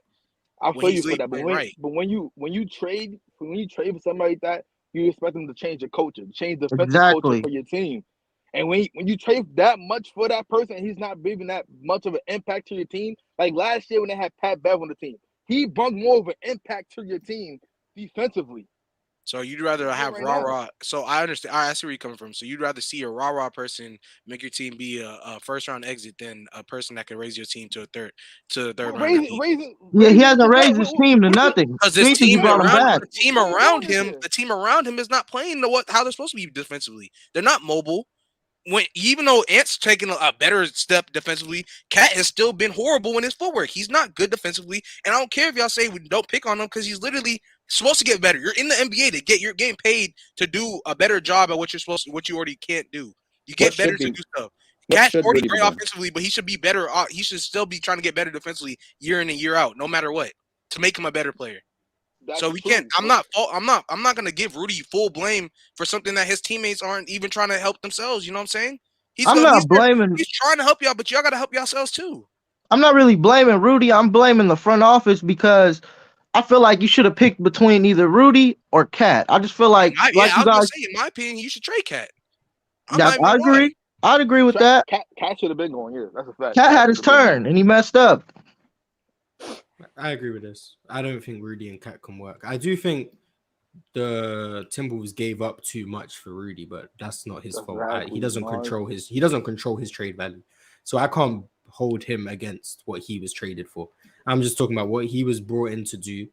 To me, he's doing his job, but he can't hold everyone's hand through defense. Exactly. He can do his role. He can tell other people what to do, which he does. If you watch the Jazz, he's pointing all the time, telling people where they need to be. They're just incapable of doing things. I will say the only issue I have with Rudy defensively is sometimes he is not willing enough to step out of the paint in some situations. That's the only issue I have with him sometimes, where he can close out to the perimeter, but he'll often tell someone else to try to do that instead of him doing that because he wants to stay as the low man or in the paint trying to rim protect. Those are the only issues I have with him. But overall, the defense has been pretty good with him on the court. And the like 4 against 5 on offense, bro. Offensively, yeah, he's still not good. Yeah, 4 against 5. You think he's giving the same impact he did in Utah? Because I don't think so. No, because the pieces around him are less beneficial. The Utah Jazz, the difference between the Jazz and the Timberwolves to me is the mobility aspect.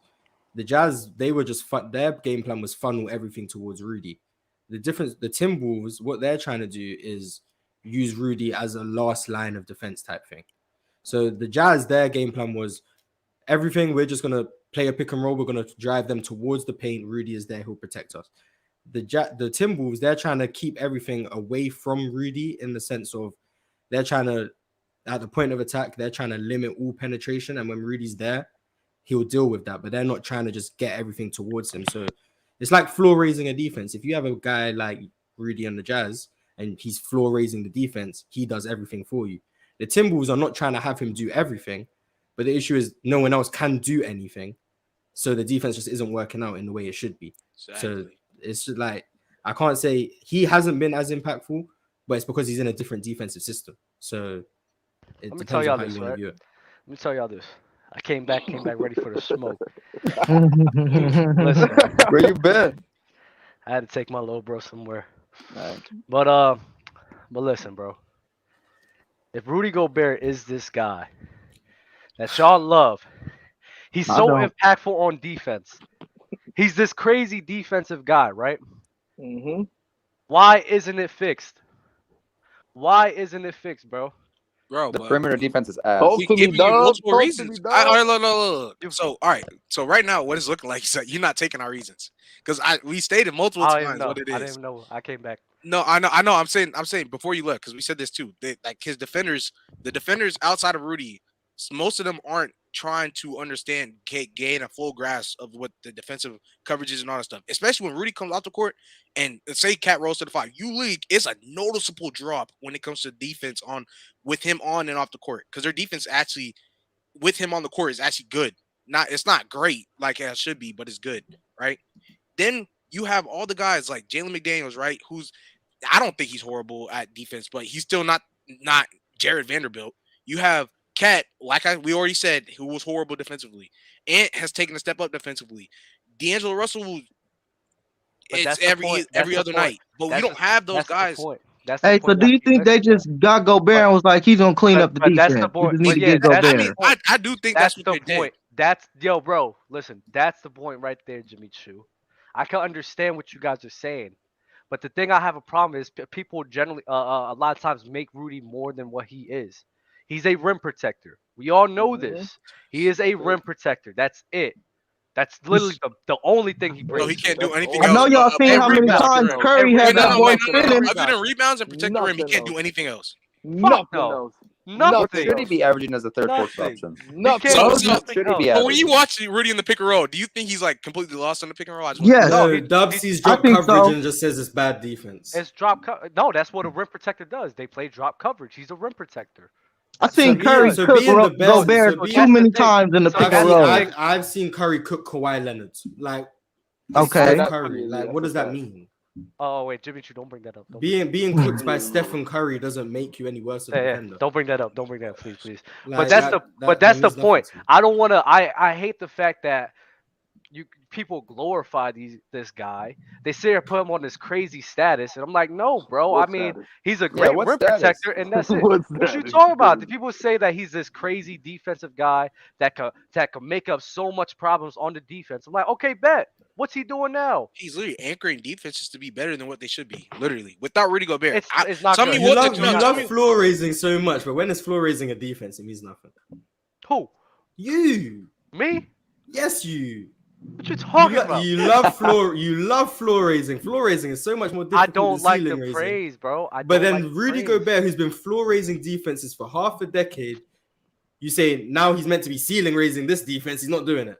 No, bro. Rudy did his thing. He's been floor raising half a decade, and you haven't been giving him credit. Listen, I'll never take that away from him. The thing is, just don't make him more than what he is. So wait, if you're he's not a taking rim that away protector. from him, if you're not taking away from him because he's league raising the defensive floor. Because think about this: if he's not on that Jazz team, right? What do you think they look like defensively without him? Just want to know. They would have been. If he's off that Jazz team and they actually had the other pieces necessary, they would be a better defending team. They would have been 35 wins last year. So Donovan Mitchell, on the Jazz. My bad. I thought you were talking about Minnesota. No. If he's on the Jazz with Donovan Mitchell, Mike Conley, Royce O'Neal, Bojan Bogdanovic, those guys are there, and he's not there, right? They got some. Who's their big after Rudy Gobert? Nobody's taking that away. Why y'all acting like I'm taking that away? No, I'm not. I'm saying, what do you think their team would look like defensively? It wouldn't be that good. 100%. And where do you think they would be like with their team record? I just want to know, like as a team.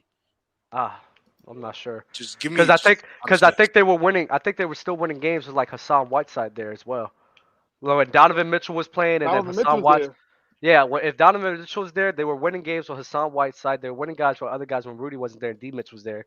So I think they would still be like a 500 team. But their defense would take a huge dip, though, right? I think the defense would take a hit, of course, but I think the team will be good enough. He's the one that's blocking. Okay, so now that blocking shots doesn't mean you're anchoring the defense. You could block shots. Like there's so many players that block shots, but they're not anchoring defenses. Like that's not the case.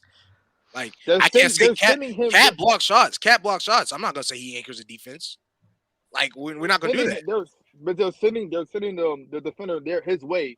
So he could like redirect the shot. But it's not only that though. That's not all that they do all the time. Well, like we just brought up, they do the pick and roll. They have to run away, go back to the perimeter because of how bad of a defensive presence he is on the interior, right? And then you can see if you actually pay attention to Rudy, when you see him go out on the perimeter, he is not the type of guy where he's like Hassan Whiteside, where he's just a horrible like perimeter defender. Like he's not like that. You know what I'm saying?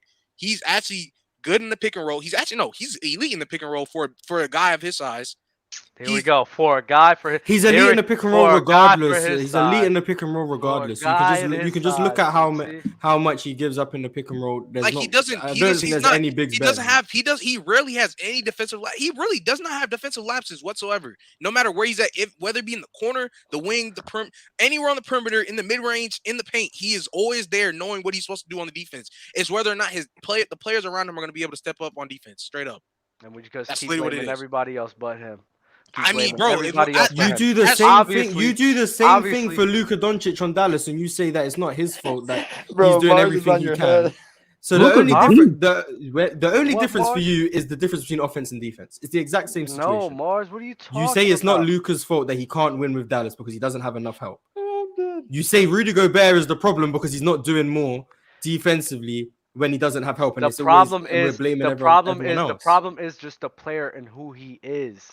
That's all I'm saying. Bro, He is So a who rim is as well, protector. so you mean by blame that? He is a rim Luka protector. Doncic. That's all Blame that Luka I'm Doncic. saying. Blame Luka Mars, Doncic. Mars. Blame All Luka I'm Doncic for why he can't Mars. win in Wait, Dallas. wait. All I'm saying is the reason why some of these teams get so bad, Timberwolves right now, is the fact that Rudy Gobert is a guy who just consistently plays drop coverage, and teams just sit here and exploit that.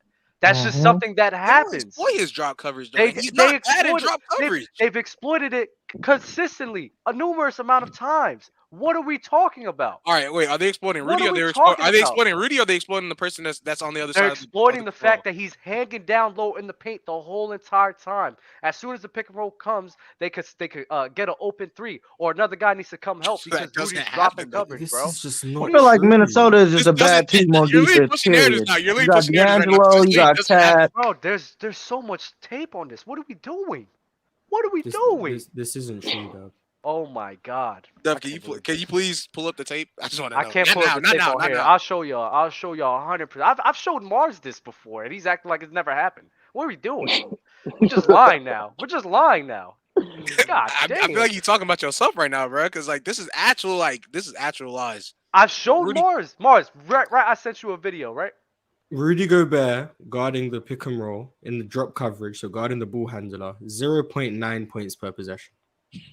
That's a 90 offensive rating. There's no way you're blaming him. Guarding the roll man in a pick and roll, 0.47 points per possession. That's a 47 offensive rating.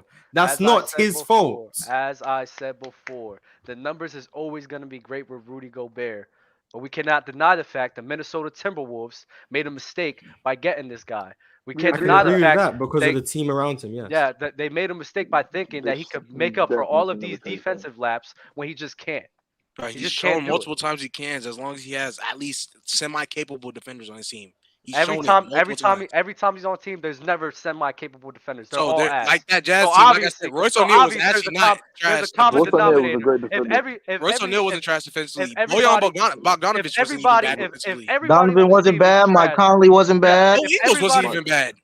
If And everybody those on guys, Hey, Joe Ingles really wasn't bad. well, hold on, wait. If everybody that he's paired up to is trash, there must be a common denominator. There must be. He just got bad teammates on defense. like why are we acting like they're not? Like this Timberwolves roster is not constructed besides Rudy to play like amazing defense. They're not. They're not. You cannot tell me you just because you want to blame Rudy because he's quote unquote defensive player of the year because you want to use his accolades towards his stature to make him seem like he's greater. Like Rudy still is elite defensively, one of the best bigs of our era. As I said before, you talk They're about asking him to guard 5 people down there. Right, like you act like Rudy Gobert's everywhere on the court. You asked him. You told me that all the people he's had has been not good help. So on the obviously Timberwolves, no, they haven't. On the Timberwolves, on the Utah Jazz, he raised them in because without him, they don't look that good defensively. Listen, obviously he must be the. But they're not bad though. They're not really they don't look as good. They're not that bad. They're not bad, but with Rudy Gobert, they become better. He has guys on his squad, on this Timberwolves squad, that aren't good at defense, and they look at least a tiny bit, if not an ounce, better than what they did before. And it's literally proven in watching the games. So he brought impact defensively to the team. Yes, he literally he's in around that squad. What you just saying that Cat is still not playing good? Cat's still not good. Why are you trying to look? One, you're twisting. They need a good guard. They need a good guard on the perimeter to play defense. If you ask me, this is what I asked you. This is literally what I asked you. I asked you, is Cat not supposed to get better defensively? And if you watch, even if you watch the games with Cat looking bad on footwork, Rudy Gobert still saves that man. So you trying to lie? You trying to twist my words? Trying to say doesn't Cat look? Did you say Cat was bad? He still is bad. But that's not what we're arguing. We're arguing if he's still trying to make those guys better. He literally saves Cat multiple times. Dub, I got a question.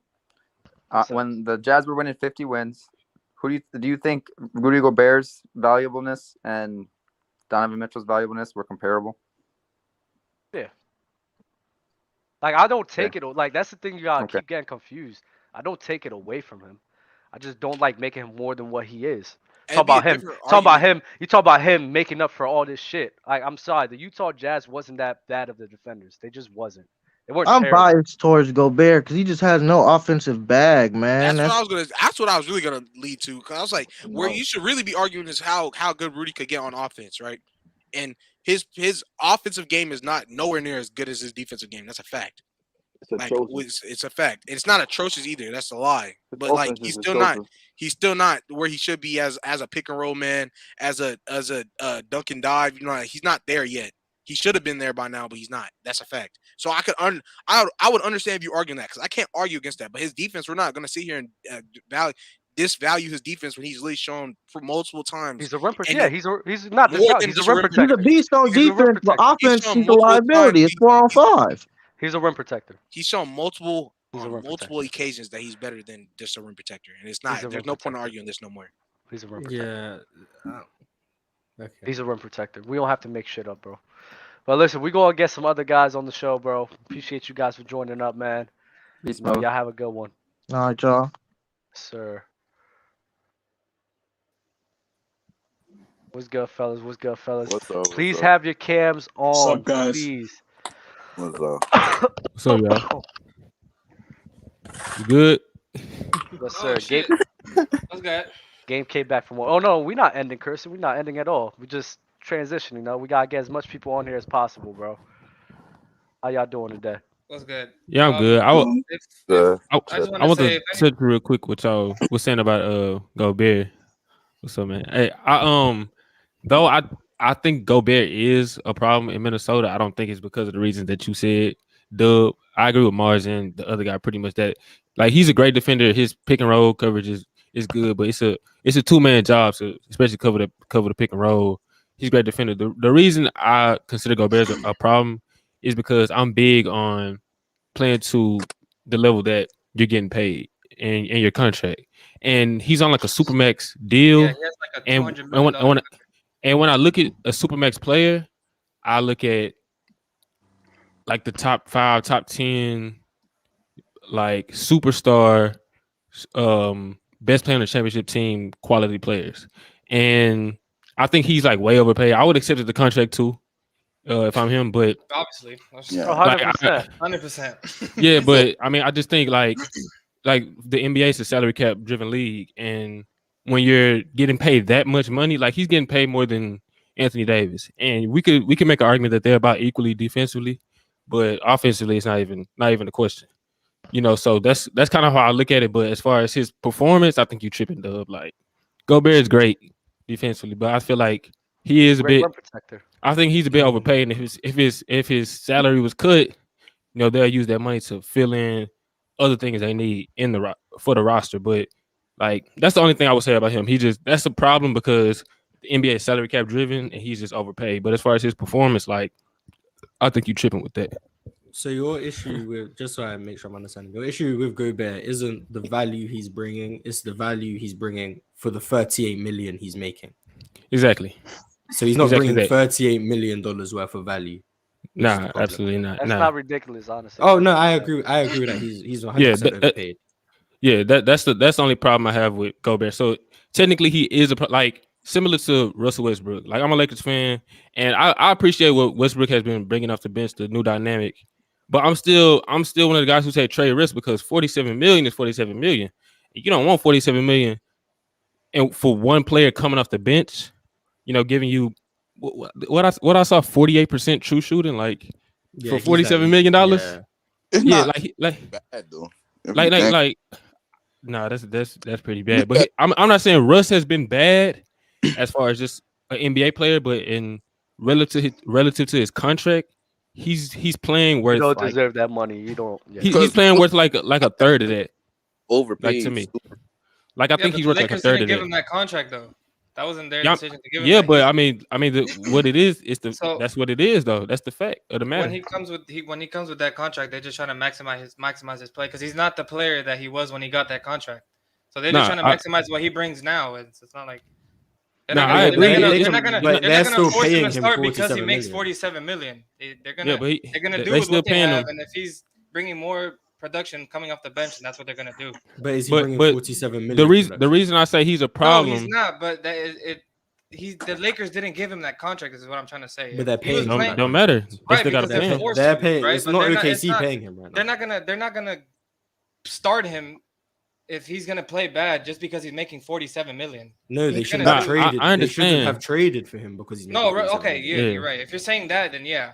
But Yeah, I understand. Like, but let's just they're trying say to get the best out of him. let's just say Russell's making about like 17 million. Then you'll have like 37 million to fill in the rest of the roster. Yeah. And I think that's about what he's worth. I don't think Russ is just some trash, worthless player. He should be out the league. None of that. When you resign him, But- you can definitely make less money. I would give him about 24 because when he on that bench, he literally runs that bench. I think it's a bit overblown. 23 million How for a great bench player. He plays starters minutes coming off the bench. Yeah, he plays starter minutes. at times. I think he's Sometimes overpaid. he don't That's close. like with Philly. Yeah. Philly pays Tobias Harris 36 million. Like that's crazy. No, they was Amount balling he for that. I think he's overpaid as well. He's I very. think he's Jimmy. overpaid because of the hype in the media. The media is really what brought him to that status of getting paid so much. Like Who, I said, Tobias? every team got that. Every team. Because at first, player. I want to say like the reason why he's getting paid so much is because of the hype that he was getting from when he was getting the triple doubles and stuff like that. And to me, like from that reason and him going out of the first round, that's why he's getting paid so much. To me, if it was not for him, getting the hype from Stephen A. Smith and First Take or Skip Bayless and things of that nature prior to this situation, he probably would not be getting paid as much as he is. So the media I felt pays like him? it was a huge reason for why he ended up getting paid. I don't think the teams pay attention to the media when they decide what contracts you give players. I think when he got that contract, he was in his prime. The fact that he made the playoffs, he's out of it. he was making the playoffs, and then after that, what happened was as soon as he got to the playoffs, he ended up not doing that. He ended up not playing up to the standards that everybody thought that he would play to. Yeah. So James Harden doesn't deserve the money he got when he was in Houston? No. I mean, wait. I wouldn't go that far. I probably would say that James Harden, like, I never personally viewed him as a superstar. See, like that's my thing. I view James Harden as a borderline superstar. Like somebody who makes the conference finals. But to me, a superstar is somebody who gets to the finals, wins a championship, or wins multiple MVPs, stuff like that. Those are the things that makes somebody a superstar in my book, personally. How many superstars to you are there? I think there's only 5. Okay, that's cool. Who are they? I got Steph, KD, LeBron still. I mean, only because he's still in the league. You know what I'm saying? I got Giannis, and then I have Kawhi Leonard. So those are like MVP though. No, but he's won a championship and he's won a Finals MVP. He's had that playoff success. When it comes to somebody like James, because Kawhi played an injured Golden State team, he's a superstar. But James Harden played the Golden State team at full strength. He's not a superstar. No, but what I'm just trying to say is like when it comes to like when it comes to the media, like I felt like the media personally had something to do with Westbrook being where he is today, in terms of a random team just picking him up. You know what I'm saying? Like that's my thing. I think when he got that contract, he was in his prime, but he kind of it was. Yeah, I feel like it was a well-deserved contract with the way he was playing. I don't think the media had any at the time, especially from the team that he was on. Like everything he been with them since he was drafted. He got drafted to that team, so they paid him. That wasn't showing love. And KD had just left, so like it's like he a good. I don't think the media had like sways the teams to give people money because it was OKC having an appreciation to Russell Right. Westbrook what he was doing. because if you that's the had case, you had a guy. why does MPJ make $200 million? He has no hype in the media. I think it has some sway. I think it has some sway, and plus, and on top of that, he had also won an MVP during the time, so I felt like that definitely helped. But I think as far as he the has a playoff swag. success, That's why Rudy got paid. Exactly. That's why Rudy. That's why Rudy. That is why Rudy got paid. Yep, Actually, yep. Yeah, that's why use Rudy Russ, got use paid Rudy. that much. Yep. I'm with Mars with that one. I don't understand how that. Like, You I don't wild. think teams care what the media got to say about a player. They're gonna pay a player with what they think that they bring the value to. Whether you disagree, a player is worth that much is up to you. But the team, Yeah, of course, yeah. Oh yeah, as a player, you get your bread. You feel me? I'm not hating on him at all. No, but we can't deny the fact not that somebody's wait, overpaid not okay. Wait, not only was it only the media, but it also was the fanfare because of the amount of attention that he was bringing with the triple doubles and stuff like that. So I felt like that also had a huge deal to do with it as well. He's a star power, star level type of player. I don't think that he's a superstar, but he's a star level player. So we're saying that why did Michael Porter Jr. get a $200 million contract? He hadn't done any of that. For his promise, like what they projected him for him to be. No, I'm asking that for one's more. He has no media, like no hype around him. Like that. That one is more based on. Why did he get a? I personally feel like that's more based on potential to me. Hold on, fellas. Hold on. I gotta read this real quick because I'm confused. Box office or superstar could be determined by game coding when a particular team comes to town. Game coding? Yeah. I'm gonna send you a link because I need you to explain that or maybe type that in the chat. I think I'm confused on that. I think I know what he may mean. Like box office is like, I would say like Kyrie is like box office because like he has a lot of fans. People gonna pay to come see him. He puts on the show. Right. But as far as a superstar, I feel like that's the small group of people. Yeah, that's what I'm saying. I think it's only 6 people. I think it's only 6 people to me. I think it's a little more than that, but I don't know. I mean, like put it like this, like I know that everybody loves Ja Morant and Luka Doncic. He's a box. Yeah, they're box office. They have the ability to wow the crowd and stuff like that. And like, but the thing is that when the playoff success comes, like let's just say like Ja Morant goes to the finals this year. He's going to live up to the stardom that was already given to him within his box office nature, you know, in terms of him being hyped with the whole dunking and stuff like that. So I feel like that's a huge reason what will make somebody a superstar is going to the finals and getting that playoff success. Now, why is Tatum MPJ on the other hand, like you said, I feel like they're more basing that on potential, and plus, like, you know, the salary gap has changed and things of that nature from when it was a few years ago. So I feel like that. But what'd you say? What was the question? I asked why Tatum's not a superstar to you. I think that Tatum, I think that Jason Tatum, he's borderline in my opinion, only because that he played so terribly in the finals. Okay, that's the only reason why. That's the only reason why. So LeBron wasn't a superstar until 2012. Yes, you guys. I mean, yeah, you can make a case for that. You can make a case for that. No, you a case can be made for that. Case you can't make. No, you cannot. A case can be made. He won MVP. Hold on. He won MVP. You can't because he won MVP. Oh yeah. He was all yes. NBA, all defense. Like no. Right. Okay, so yes. LeBron, he was a superstar. Okay? LeBron was a superstar. His third year in the league. I disagree with that. I disagree with that. It's a fact. I disagree. He was like second in MVP voting. Like put it like this, like for me, like when it comes to somebody like a Larry Bird or somebody who has immediate playoff success or something like that, you could call them a superstar right off rip. Making it to the finals and playoff success. It is. It's playoff success. Yeah, I would say that's playoff success. But like I said, like I have Tatum borderline. Like he's like right on the cusp for me. Right on So the what does cusp he for need to me. do? What does he need to do to convince you to he needs to like win a finals or like win an MVP or some shit?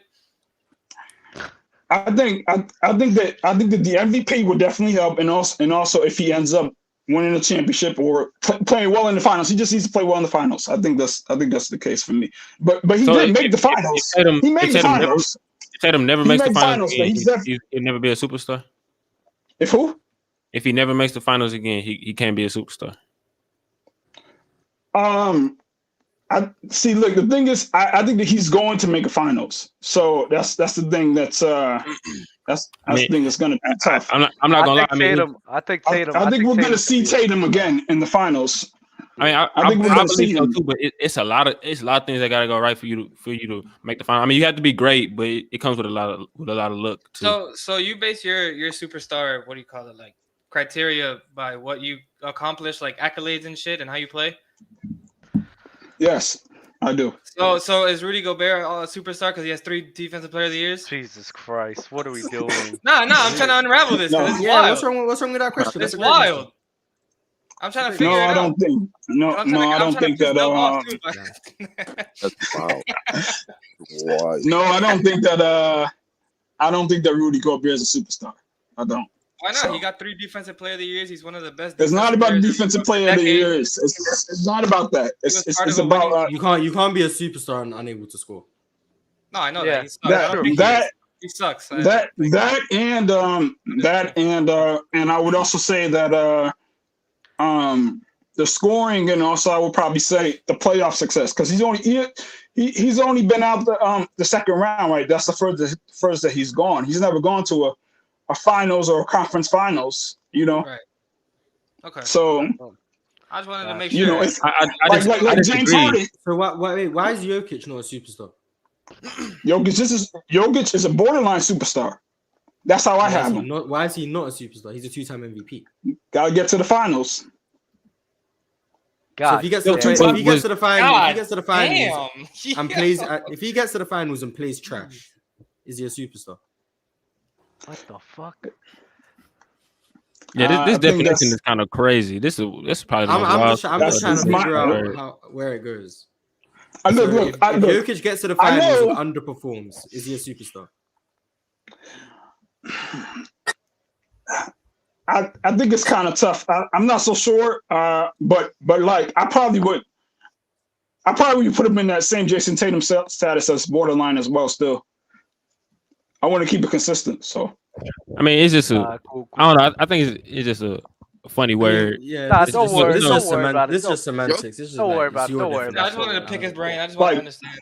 Well, pick whose brain? What's wrong with you, man? Pause that. Bro, what are you talking about, bro? Why y'all That's not pause, pause. That's not pause, bro. Pick his brain, dog. You could be better, bro. Come on, dog. Be better, bro.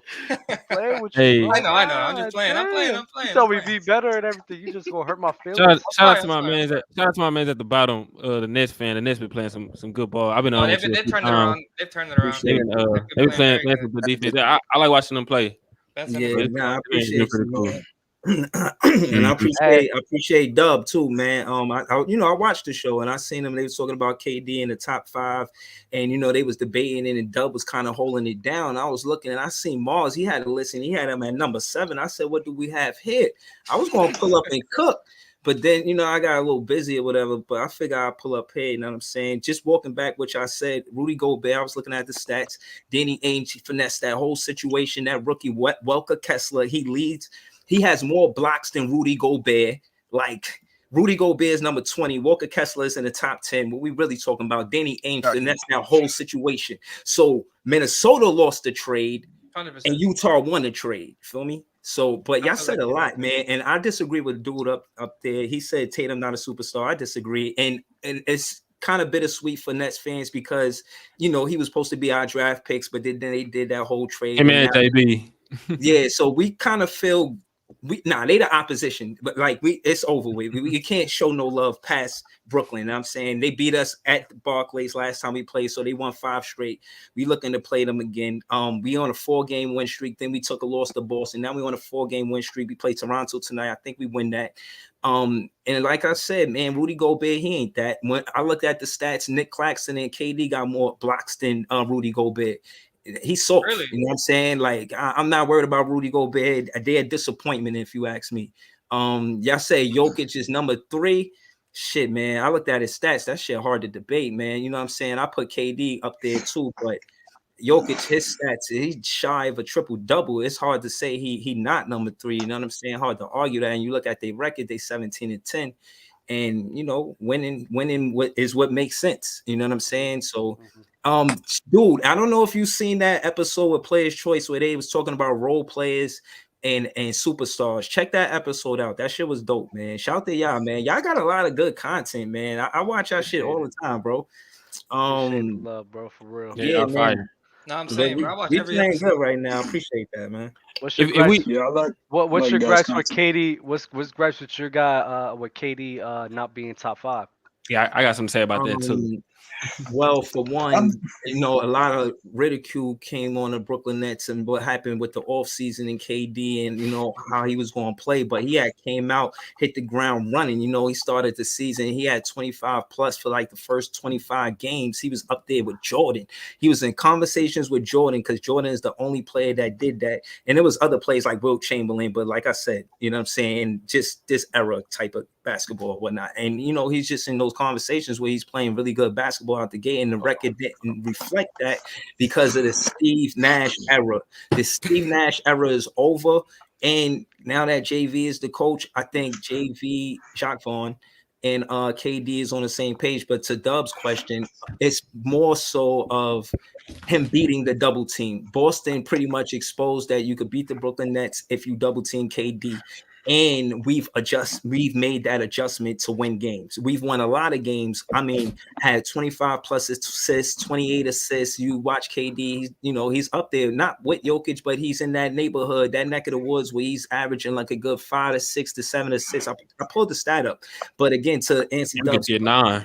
Yeah, the adjustment that he made is the reason why I feel like he should be top 5, because you can't double KD and beat the Brooklyn Nets anymore. We made that adjustment from the Boston Celtic sweep, and we're a better team because KD know how to beat the double, and I think he should be in top 5 because of that. And he was Player of the Week twice, and it's like only 10 weeks of basketball, and out of those 10 weeks he was Player of the Week twice. So whatever that count for, you know what I'm saying? But you know, yeah, I think he should be top 5. I think like for me, like going into this season, like I had Jokic second, I had Giannis first. KD was still in my top 5. I think LeBron was still in my top 5 as well. With me, especially with those guys, for me to move them in the middle of the season or even at the beginning of the season, something like that, somebody has to take a huge drop off. I would probably like compare that to James Harden. Like James Harden was probably in everybody's top 10 heading into last season, beginning of last season. But when everybody saw that he's not moving the same, he's not playing the same, he's not even the top 10. Like people don't even mention him in the top maybe 15 anymore. But like when I see KD now, he's playing excellent. I think his defense has been pretty underrated. But for me to move him ahead of some guys, because I probably have him, I think I have him still top 5 right now. But for me to move him ahead of like Jokic, Giannis, Curry, especially those guys who are still playing at a high level, I have to see it in the playoffs. That's probably the separator with those superstars. That's probably just the separator, because like if they all playing great because KD can be the best player this week. Next week it'll be AD. The week after that, we just saw Jokic put up an amazing stat line the other night. So it's kind of in Tatum ascension. You know, so it's kind of hard to just say, oh, now this guy is top 5. Now this guy's top 5. When they all playing at a high level, we want to see it when it matters the most. If KD can show it that he can beat those doubles like you talking about in the playoffs, that means he's a better player than he was last year. And if he does that and it leads to a finals run, then we can have that debate of him being probably the best in the world again. But I think like the separator is probably just the playoffs with. I can just move my list. I'm not gonna hold y'all. Not gonna hold you. Y'all better pray the Nets don't make it to the fucking finals. You gonna hear KD best in the world. Man, KD I best in the think world. yo, did y'all see I- that Joe Mazzulla stuff with him having like a Quizlet on the Or different players. on different I players see for like a Yeah. yeah. that was Yeah, crazy. he a military guy. He tactical and all of that. We know who he is. Like I said, we study him. They study us. We study them. Now I'm saying this ain't over. They beat us in the sweep, and then they won that last game. It ain't over. I lose sleep at night think about that game. Now I'm saying so again, like it's not over for us. I feel like we beat Toronto tonight, and then after that we continue our win streak. When you think about last season, what we were after 30 games, we were 21-9, and then KD got hurt. They ain't the same situation, and he did that mostly without Kyrie Irving because of the you know what.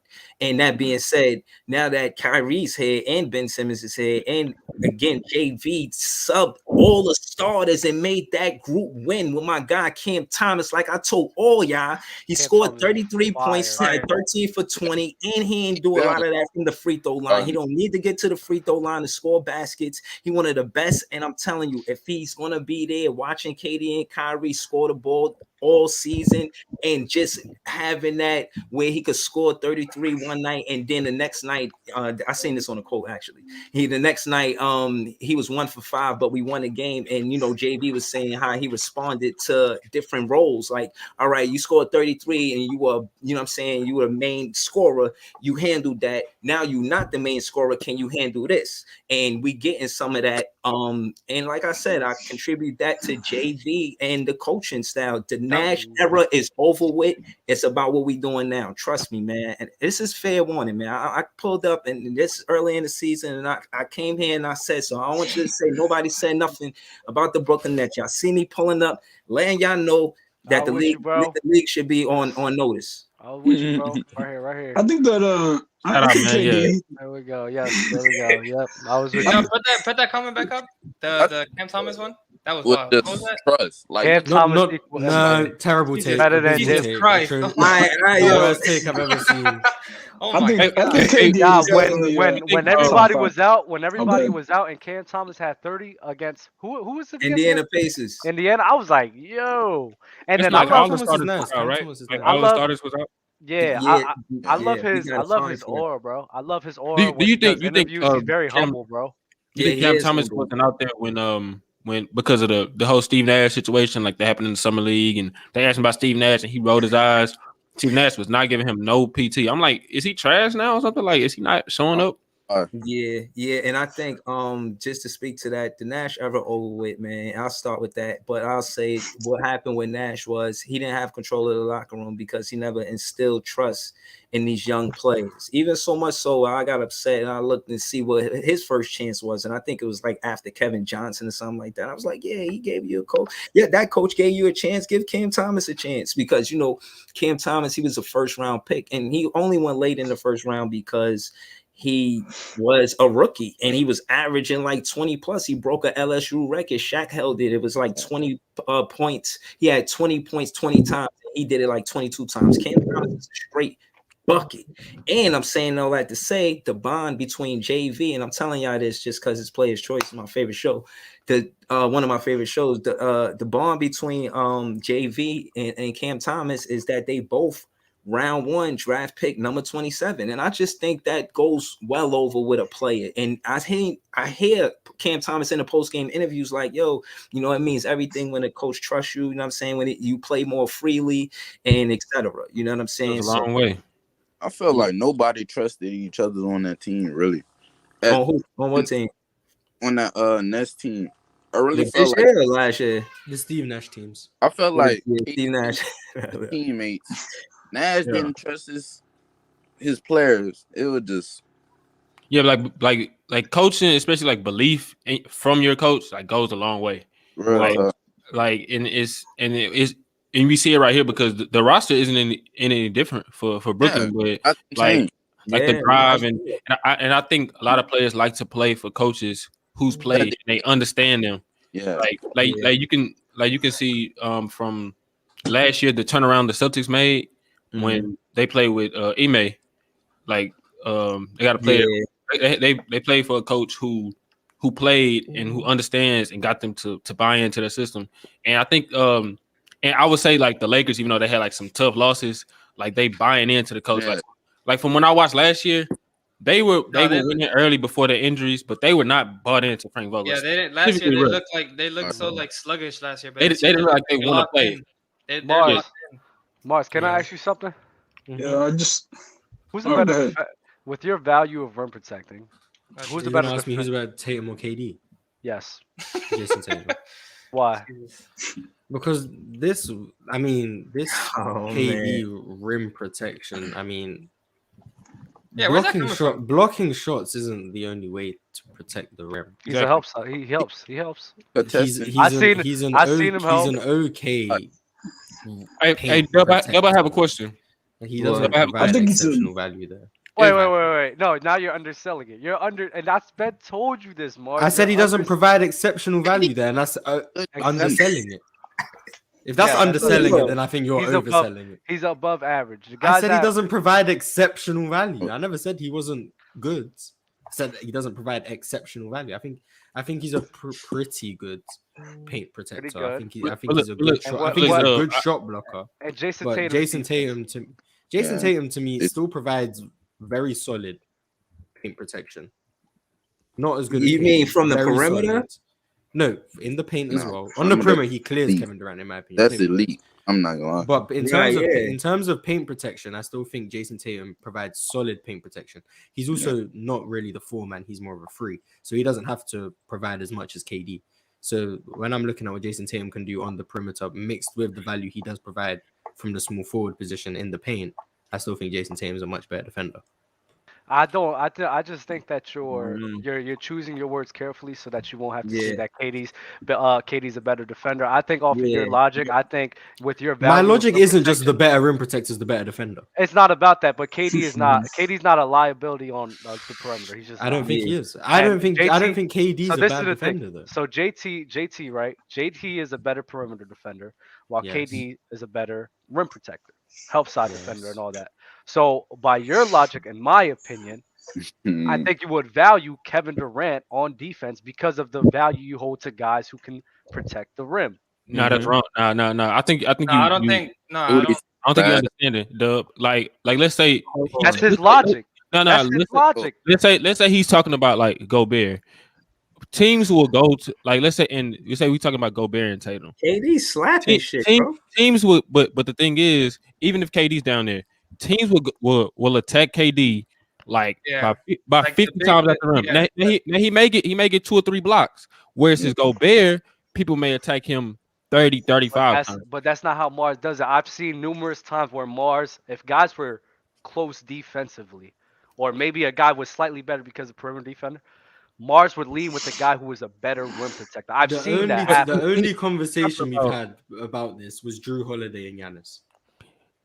Yo, to Mars' point, and the reason why I took Giannis talking about elite level rim protection. Giannis is by far, in my opinion, the best help defender in the NBA. We're talking about elite. He provides elite level rim protection. Not pretty good. He provides elite level rebounding. Yeah, and he's a capable perimeter. I gotta pull the tape. I guess I gotta pull the KD to me is a very good shot blocker. I don't remember a word for word of elite. I don't remember a word for word, right? I don't remember a word for word. I know there's been numerous times where you gave value to the guy who's the better rim protector. Yeah, because rim protection is more valuable. So that's the thing. If there's two guys who are close, who are close on defense, then in my head, in my mind frame, you would lean more towards a guy who's the better rim protector. But it's not about just being better. It's about being elite. You can be the better rim protector, but if you're like, how do I explain it? Kyrie Irving provides more rim protection than Steph Curry. Steph Curry. Why are we trying to determine what's more rim protection between guards? That's not something that they even do. Yeah, you said LeBron James. You said LeBron James was a better defender at his peak than Michael Jordan because of rim protecting. That wasn't the only reason. That's a part of it. That was. I don't even think that was the question. Well, hold on. I spoke about rim protection, and then we got into a tangent about. That's what you said. I actually edited the clip, so I know you said. What I recall saying was at his peak, LeBron was better because A, he provided rim protection. B, his off-ball defense was a lot better. I think he defended the post better, and I think perimeter defense, Michael Jordan was the much better perimeter defender. I said for their career, Michael Jordan was to me the better defender. He was better for longer.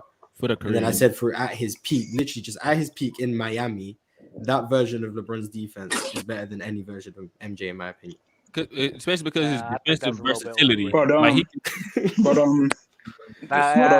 post defending is a little bit overrated. I'm not because he is taller. Yeah, it's completely over. They seen him guard Paul Gasol a couple of times, and then they just blew it out of proportion. Like when he LeBron, but you know I'm not one of those LeBron 1v fans. Yeah, trust me, bro. I know you're not, but like LeBron in the post and the defense is like. It wasn't crazy. I mean, I think he was. I think he was amazing. Yeah, I think he's overrated. LeBron to me being elite 1 through 4 provides exceptional value. LeBron at his peak was capable of slowing down like those like lesser bigs, but once you get to the top of the bigs, it's like he can hang on his own every once in a while, but realistically, they're gonna attack him every single time. It's not gonna. Oh yeah, 100%. Yeah, I mean, at his peak, I would definitely say like the most he'll do is like he's good at ball denial because he's strong, so he can stop the person from getting the ball. But once they get the ball, it's over. Mars, I'm gonna pull up the clip. Nah. I'm gonna pull up the clip. Not today. I'm gonna pull up the clip to see what you said exactly, because I know easily. Like I've heard you say numerous times. I do value rim protection. So my whole point in saying that is, if KD's a better scorer, and then on defense, in my opinion, I already said when I said Tatum was better than KD. I don't know why I said that. I was just wrong. I don't know why I said that. Oh, okay, never mind. We're good. Yeah, I commented down. I commented down the TikTok because I saw the TikTok on the For You page. I was like, damn, I really said Tatum was better than KD. I don't even agree with that. So I don't know why I said that at the time. Okay. I guess. Yeah, I disagree. It's okay. You was like me. You was hating. It's all right. It happens. Yeah, I guess because I don't agree with Tatum. But look, Mars, to your point, and I'm with you, Dub. KD's better, but Tatum did go to KD's school. Like KD's Miyagi, and Tatum is Danielson. You know what I'm saying? Like, hey, that's a fire. Hey, he went to his school, like his real. Like these players, they go to camps. He went to KD's real summer camp, got pictures with KD when he was a kid, throwing up peace signs. Like, bro, he studied his game, and he just, he got his own game. Respectfully, I'm not doing that. I'm just saying he is understudied the same way, kind of like I see KD. He said, he compared himself to BI or Kobe with Jordan. Think of it like that. You feel what I'm saying? Yeah, that's all I'm saying. But I think that Kobe. I'm sorry. I think that KD is a better rim protector than Jason Tatum. But pertaining to the LeBron James versus Jordan situation, I mean, I just don't think that LeBron is really as great as a defender as people make him out to be. I do think that he was, at his peak. Man, let me tell you, I see Jason Terry. Hold on. I see Jason Terry. I'm sorry. You got it. At his peak, come on, bro. At his peak, he was definitely a great defender. I'm not gonna take that away from him. But I just think that I do think that people overrate overrate some of his abilities. Oh my god! Not even walking. I'm sorry. That was wild. And like put it like this. I'm sorry. I also believe that. I think that LeBron James is ranked too high. I feel like he should be ranked at number 7, in my opinion. Number 7 where? What? All time. Jesus Christ. My God. Oh Jesus. All time. Behind you. I need to hear this. I got MJ at 1, obviously, and then I got Kareem. I'm sorry, Dub. I got Russell. I got Russell. Yes, I got nothing Russell. wrong with that. Nothing wrong with that. Bill Russell. Wait, I'm not finished. Keep going. Bill Russell. Don't hate on Bill Russell. RP. I got Magic. Okay. I got Magic. And then I got Magic. And then I got Bird. And then I got Tim Duncan. And then I got LeBron. And then I have at 8 I have Hakeem. And then at 9 I want to say I have Shaq. And then at 10, Yeah, No, no, I'm dead not. ass. No, dead You have the ass. mask on. I'm You not. really skip. Yo. Because Larry I'm Bird not is scared. over. It skips all time list, which is crazy. How do you have That's Larry Bird me. over him? Why do you have Damn. Bill Russell over him? God rest Bill his soul. Russell at 3 and And no all Will you guys Chamberlain is saying tough. casual in the chat about me, motherfucker. Jason Terry walked his ass down in that fucking finals in 2011. We're He not gonna did. sit here and lie and say that he wasn't. What are we And he doing? did. No, He he was did, but you're not he finna was take everything walking else away his from ass LeBron, down. bro. Nah, Damn. yeah, that's why I was trying to chill out. But god damn, bro, But y'all you're right. say No, I can't he deny that. wasn't. But why do you have Bill Russell at number? What Whoa, number was don't it? question who- Bill Russell. No, Bill I'm Russell gonna is. shut up. I'm gonna question him. I'm gonna question There's him. I don't nothing care. wrong with God Bill rest his Russell soul. at number Mars, 2. I'm gonna question him. There's Why? nothing wrong with Bill Russell. Mars, please, don't, bro. Hey, Why? Nah, Why?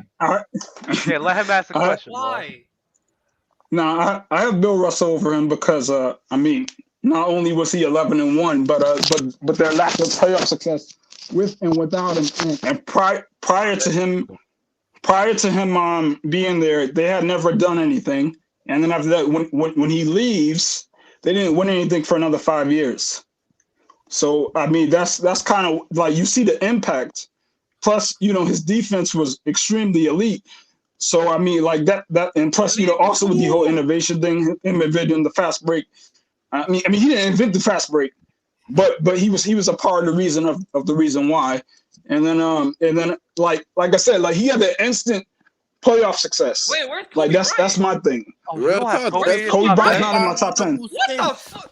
Kobe Bryant's not in my top 10. You got Larry Bird over Kobe. Done. Yo. Can't do it. Hey, look, No, he has to I'm explain gonna that. say He has this. to explain I'm gonna that. say He this. has Like to explain that. watching ever since I started watching Players Choice, I learned to like respect other people's opinion and Yeah. and I don't trip like when I used to hear something like LeBron being top 7. You know how crazy I used to like get, but now it's like everybody believes different things. Everybody perceives the game kind of different. I still think that's kind of wild, but I'm not gonna just listen kidding. to But Kobe not top 10. That's a little crazy to me. But I don't know. He's in the top 15 range for me. In this top So 10. wait, you had Like Shaq what? at 9. Who did you have Wait, at 10? 15. Wait. I Yeah, have wait. After Shaq, to be honest with you, I for real, I really got Steph number 10. That's Let me- crazy. I got Steph over 10. I got Steph at 10. What's your I got criteria? Steph What's over your Kobe. criteria? What's your criteria? I was just gonna ask that because Yeah. No, it's okay. You don't have to explain it. No, he doesn't have to We're explain it. That's what we're here for. Oh man. All right, so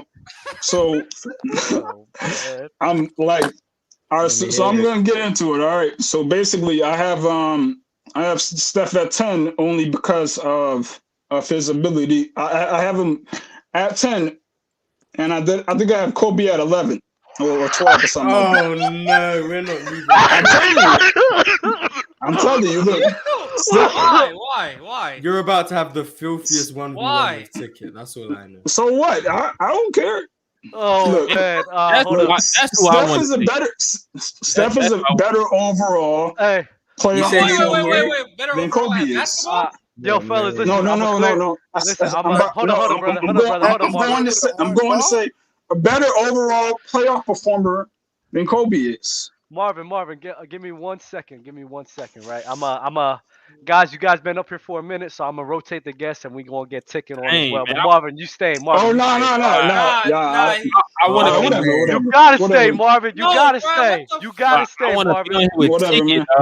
dog. I got Why you man. got Y'all be easy. nah. Listen, bro. You ruffled a lot of feathers right now, man. So you gotta stand on that. Stand on that, bro. I'm gonna stand on it. Gotta stand on it. Ticket, I'm sending the link right now. Oh, yo, bro. Oh man, what's up, man? How you doing? Let's go. No, they're not Ticket yet. Hold up. Oh, my fault. We'll wait. I'm gonna just sit back and listen at this point. Yeah, man. Tick is ready, bro. Hey, man, it's not hard. It's not hard not to have Kobe in the top 10. Okay, it's not hard. You don't have him in your top 10 either. No, I have Kobe at number 11. Okay, explain. Oh my God. Yeah. Hey, man. Hey, what the hell is wrong with you, man? Hold on, I got Kobe at number 11. Let him explain. Hey, explain why. Yeah. Let him explain too. Let him explain too. Ticket. Please. Let me explain or the other guy? Yeah, the dude up in that corner. The dude up in the corner who stood there. Come on, explanation. Yeah, I think Steph's an overall better playoff performer than Kobe. You mean the dude that got one Finals MVP? He's a better playoff Hold performer than Kobe. on. You mean the same? Hold on. You mean the same dude that got locked up by Matthew Dellavedova a couple games? You mean the same dude who got locked up by Tayshaun Prince? Hold on. I'm not finished with you yet. You mean the same Stephen Curry that had to go get KD to win 2 more championships because he ran from LeBron James? After he had a 72-win team and got walked down, but instead of him bringing back the same team and running it back, he had to go get KD. Look, when did Kobe ever do that? Let him answer.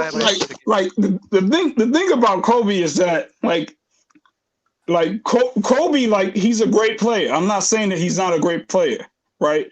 But my thing with Kobe is he's unoriginal. Okay, well, let's do this. That's a damn lie. Kobe ran away from Shaq to be great. Kobe wanted to get away from Shaq to prove his greatness. Stephen Curry, in order to get to that level of greatness, he ran through KD. He ran with KD. He ran with. Hold on. After Kobe and Shaq won a three. After Kobe and Shaq won a three-peat, what happened? Everybody was saying, "Oh, Shaq the man, Shaq the man." Kobe said, "All right, well, get his ass out of here then and see what I do." Kobe got his ass out of there. Shaq said, "Hey, tell me how my ass tastes." All the other thing. And then hold on, and Kobe went to Did he run him off the team? Did he run him off the team? Kobe went to 3 straight NBA finals.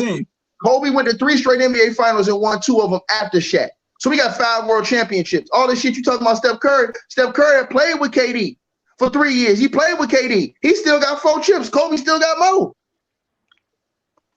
And guess what? A lot of the reason why KD even has chips is because of Steph. No. Right? Well, KD was the finals. Hold on. That he provided. Hold on, my man. Don't body it. Hold on. Don't body yourself. Shaq caused a lot of spacing. Do not body yourself. Hold on, my man. You just bodied yourself. No, I'm not bodying myself. Hold on. I'm not bodying myself. Hold on. I think that's bullshit. Hold on. That's bullshit because you tell me, when did Kobe Bryant, after Shaq left, let anybody come to the Lakers and say, "Hey man, you be the man and I'll just be the second fiddle"? When?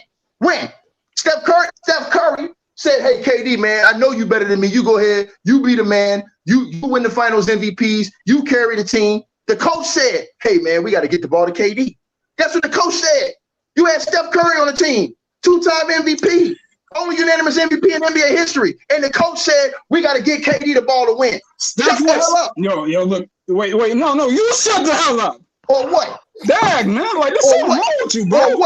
Or what? Bring these little boys to the chat room. Or what? I'm not a little boy. I'm not a little boy though. Chill. I'm not a little boy though. Go ahead, Marvin. I'm not. Down somewhere. I look young. I got a very young look. But I'm not a little boy. People, man, you coming here running that rabbit ass mouth, man. Like I said, we seen Steph Curry step up and really do it one time this year. Well, hold on. Hey, I got Kobe. I got Kobe. What happened when he led the league in scoring? What happened when he led the league in scoring the year before last year? He didn't make the playoffs. And guess what? If there was no play, I got you. If there was no play, he wouldn't even be close to be making the playoffs. So cut the shit. And then this year he's having a historic season. He got Clay on the court. He got $100 million man Draymond Green on the court. He got Poole on the court, and they still getting smoked. They still was an under 500 team before he got hurt, and it was the last place in the play-in. And if it wasn't no play-in, he'd be legitimately all the way out of the playoffs. Cut the shit, nigga. Let him respond. I got Kobe at number 11. Hold on, Wayne. Let Marvin respond. What you got to say? Okay, Marvin? go ahead. Okay, all right. So last year, right? They were 2-9 without him, right? And when Steph was injured. Right? And then, what about this? You're only as good as your last. I'm not finished though. Shut up though. I'm not finished though. Shut up though. We talking about right now. I'm not finished though. Shut up though. I'm not finished though. Shut up though. I'm not finished though. Hold on. I'm not finished though. Let him get this off. All right. Let him get this off. All right. Now in 2022, right? Now wait. Klay Thompson missed about half the season.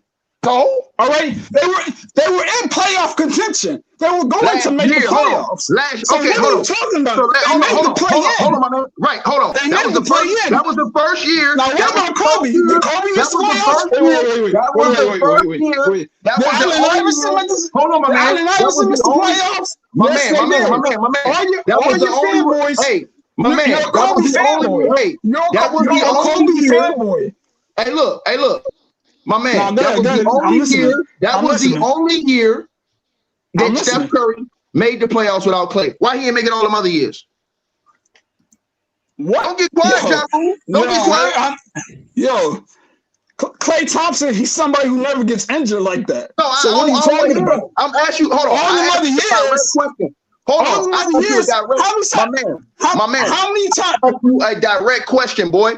I asked you. I said. I'm not a boy. You're not gonna be called. I'm still calling you a boy. Why every other year you make the playoffs without Klay? Answer the question.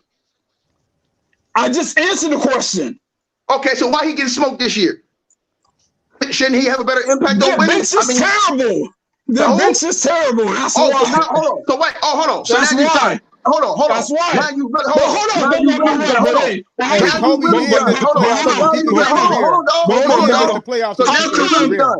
man. Now you're really done. Now you're really done. Because watch this. Watch this right here, fam. Watch this right here, fam. Now you're really done. Watch this. Listen what I'm saying to you. Hold on. Listen what I'm saying to you. Hold on. Here's why you just killed your. You're making excuses. You're making excuses for Steph Curry's bench. No, I'm not. Hold on. Wait. Instead, I asked you just now, why is Steph Curry getting dogged when he out here playing one of his greatest seasons ever? Why is he out of the playoff? Wait. Why is he out of the playoff? You said because of his bench. But you said hold on. You sat up here and ran your rabbit ass mouth and disrespected the great Kobe Bean Bryant. You never talked about Kobe's benches. You never talked about the years. Hold on. Kobe always needs. Wait. Hold on, my man. Kobe always needs. Wait, let me ask you. Kobe always needs a front court. My man, right? My man, I'm gonna ask you a question. He always needs a greatest. He always needs the greatest touch ever. Hey, look, hold on. I'm gonna ask you a question. My man. I'm gonna ask you a question. Here's my question for you. I'm listening. My question is this: all them years Kobe was playing for Shaq, who was coming up the Lakers bench? Who was their bench? Right? Nah. Who was their bench? No, Rick Fox was a starter. Who was their bench? You don't know basketball. Now let's keep going. They had a great coach. What are we talking about? Hold on. They didn't necessarily need. Wait. After Shaq left, who was Kobe's bench? Since you just made an excuse for Curry's bench, who was Kobe's bench after Shaq left? Who? Slava Medvedinko? DJ Thunder? You want me to keep cooking your ass, nigga? So don't bring me no monkey ass excuses. And he still blew a 3-1 lead in the first round with 8 points. Hold on, nigga. Steph Curry ain't about to make the playoffs, nigga. Or the 8 points. 8 points. 8 points. Nigga, you easy work, nigga. You easy work. A caveman can do it, nigga. I got Kobe Bryant on my top 10. Here's another question. Steph, right, for example, right? Hey, Steph in 2016, right? Little nigga named Jacques like me was injured, right? At the hospital took fire like me. Steph in 2016 was injured, right? I reject your deposit, nigga. Right? Hey, Marvin, do me a favor, Drop your social. Hold a ticket. Do me a favor. Drop a social in the chat. That way we can keep in touch with you. Next, get Ja Rule out of here. Next. I know. We're gonna have you again, Marvin. But drop your social in the chat. Wayne Talk. You're saying that you have Kobe at number 11. I want you to talk more about that. I got Michael, Kareem, Bill, Wilt, Magic, Larry, Tim, Hakeem, Shaq, and I got Isaiah. The reason why I got Isaiah, I think Isaiah is the greatest little man that ever played basketball. He played in the era when guys had big guys that was kind of dominating the league. He played in the same conference with Larry Bird and Michael Jordan. He had to face the Lakers in the finals a couple times. We all know when I thought the Detroit Pistons should have won a year before they beat the Lakers, before they swept the Lakers. I thought they should have won the one before that. They called that crazy foul, on Bill Laimbeer on against what's the name? Against my guy Kareem Abdul-Jabbar. So I got Isaiah at number 10. I know some people will argue and say, why would you have him there and not Steph Curry? The reason why I don't have Steph Curry there is because of the KD. Now, KD can do whatever he want to do, but they did go get KD so they can handle LeBron James. That's the reason why they all went down there and got KD. Let me respond to you. Let me respond to you. Stop right there. Can I finish my Stay statement? I don't want you to get off. I don't want you to get off. No. Hey, hold on. Doug. I'm taking one guy. Hold it. I'm taking one at a time, Doug. Knocking these niggas out the park. Hold on, Doug. You just said hold on. Let me finish why I got Isaiah Thomas right there. Hold on. You said you got Isaiah over Kobe, right? You said you got Isaiah over Kobe. Yes, I do. Let me ask you a question. Now, you said it's because of the conference he played in. Who played against guards in NBA history, Isaiah or Kobe?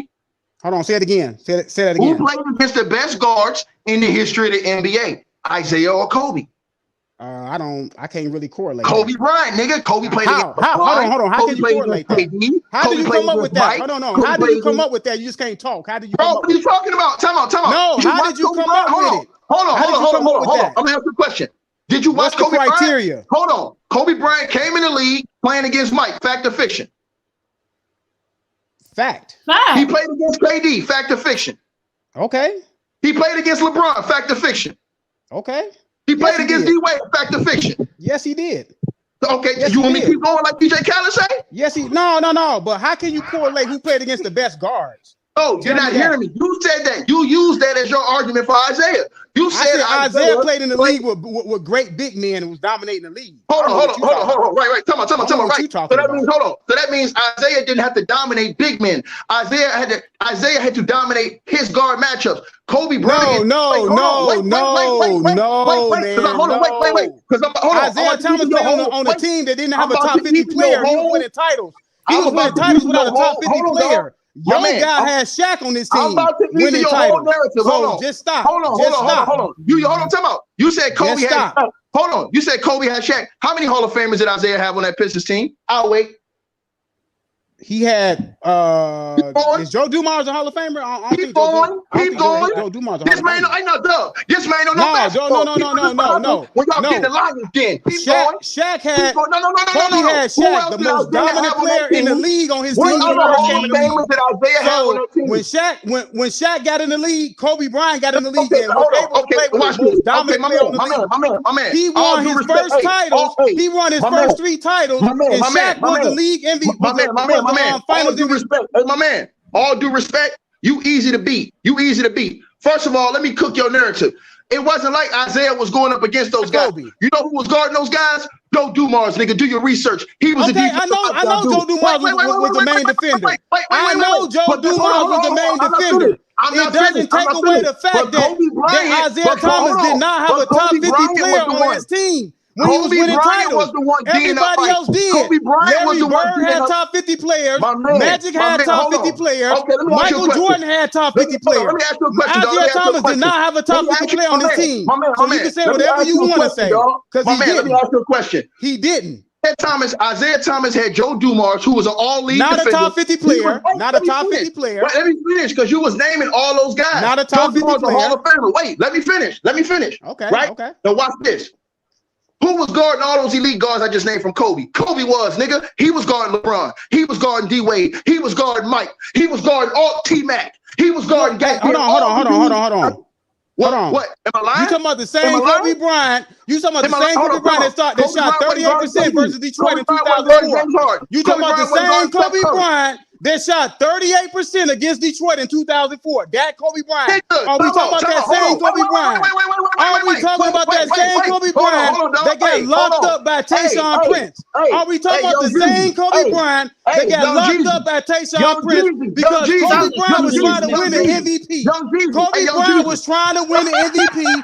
And he sucked on the goddamn court. We talking about that same Kobe Bryant that threw away the finals because he was trying to get the finals MVP. Yo, Jeezy, you right. Let me ask you a question. The same Kobe Bryant. Right, hold on. You right. Hey, hold on. You right. Kobe got locked up against the greatest defense in NBA history, right or wrong? That wasn't the greatest defense in NBA history. That wasn't the greatest defense in NBA history. Wait. Ben Wallace was on the spot. Wait, don't play with me. Don't play that with me. 96 Bulls was the greatest defense in NBA history. Hold on. That Bulls team was the greatest defense in NBA history in 96. Hold on, my man. That 96 Bulls team was the greatest defense in NBA history. Homeboy. Kobe played in the finals. That team Kobe done played was holding teams to under 85 points, dog. Cut the shit. What that 96 Bulls team was the greatest defense ever assembled. He was playing against one of the elite perimeter defenders in the game. Okay, put it this way. Hold on, let me ask you a question. Michael Jordan was the first time all defender. Hold on 1 second, my Scottie Pippen was the first time all defender. I want the people to hear our argument. Dennis Rodman was the first time all defender. That was the best defense ever assembled. My man. I want the people to hear our argument. Now, watch this right here. Now, check this out, y'all. So, he said that about Isaiah Thomas, right? Now, let me ask you about Isaiah, right? The great Isaiah Lord Thomas. Why he fell off like a bad bag of dope after winning 2 championships? Well, you know he tore his Achilles. He tore his Achilles. He tore his Achilles. He tore his Achilles. That's right. Come on. No. He tore his Achilles. All those years, hold on. All those years before that. You know why? Because he was getting his ass kicked by who? Who was he getting his ass whooped by? Let me see if you know basketball. Okay, Michael Jordan. Michael Jordan beat him. The Celtics was beating him at first. The Celtics was beating him at first. The Celtics was beating him at first. The Celtics was beating him at first. At first it was the Celtics. The Celtics was beating them at first. Then they end up beating the Celtics. And then they start beating up on the Chicago Bulls because I'm from Chicago and I know they were beating up on us for some years. They were beating up on us for years. And then we end up sweeping them.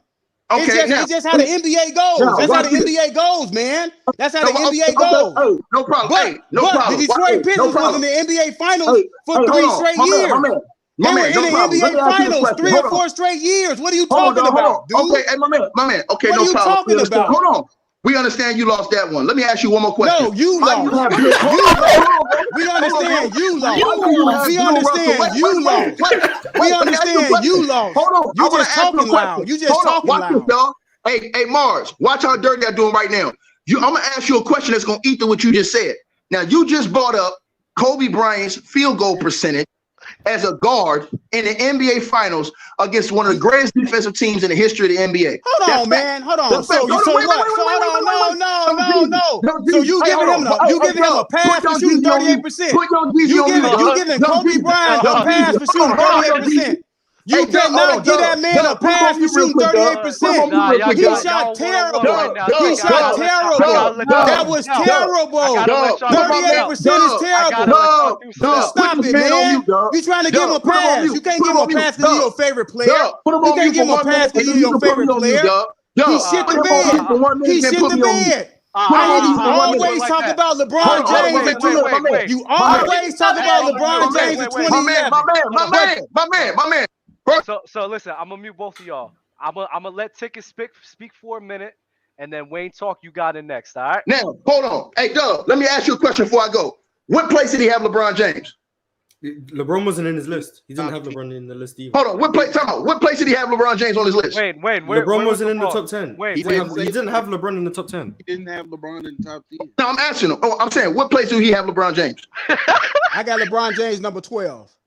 Okay, you got him number 12. Okay, cool. Now, let's deal with your argument with Bill Russell. What the fuck? You said, hold on. You said Bill Russell. Hold on. Wait, watch it. Bill Russell. You said, wait, let me go. Let him go. You said Bill Russell. You said Bill Russell was better than Kobe. Was it based off championships? Because Bill Russell had multiple Hall of Famers on his team, right? Kobe Bryant had one Hall of Famer on his team, that was Shaq. Bill Russell had multiple Hall of Famers on his team against a league that was watered down, didn't have too many great teams, had a few great teams, but not too many. Now, watch this. You just sat up here and talked all that bullshit, and shout out to the late, great Bill Russell. No disrespect. My man, what was Bill Russell's field goal percentage as a big man? Bill Russell had a broke jump shot. The nigga shot the ball like the old Lonzo ball. He had a broke jump shot, no post moves. All he could do was jump and block shots and rebound. How the fuck is that better than Kobe being Bryant? Hey, now, can I get in without him interrupting me? Yeah. If he tries to interrupt you, I'll mute. Okay. So let me attack the Bill Russell situation. So Bill Russell on the Celtics before he even got to the Celtics, they didn't win no championships. They won championships when he got there. Now, if you look at all these so-called Hall of Famers that was on that Celtics team, it's a lot of guys on there that average like 9 or 10 points, man. The only reason why they made the Hall of Fame because of the impact that he had on the team.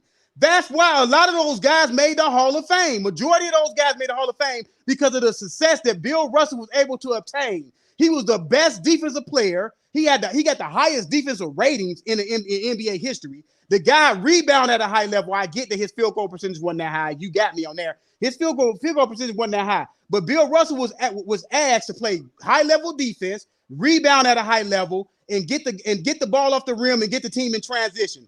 He did his job to an elite level, what he was asked to do. He was Draymond Green on steroids time 50. So that means he was garbage. Hold on. You said you were going to interrupt me. I gave you a minute. I gave you a minute. You said you were going to let him interrupt me, man. I gave you a minute. Come on, He man. did give you a minute. He did. Okay, I gave you a minute, dog. I gave you a minute. Go ahead. Hold on. You just brought that up, but you easy to beat. Will Chamberlain. Did those guys win championships with him?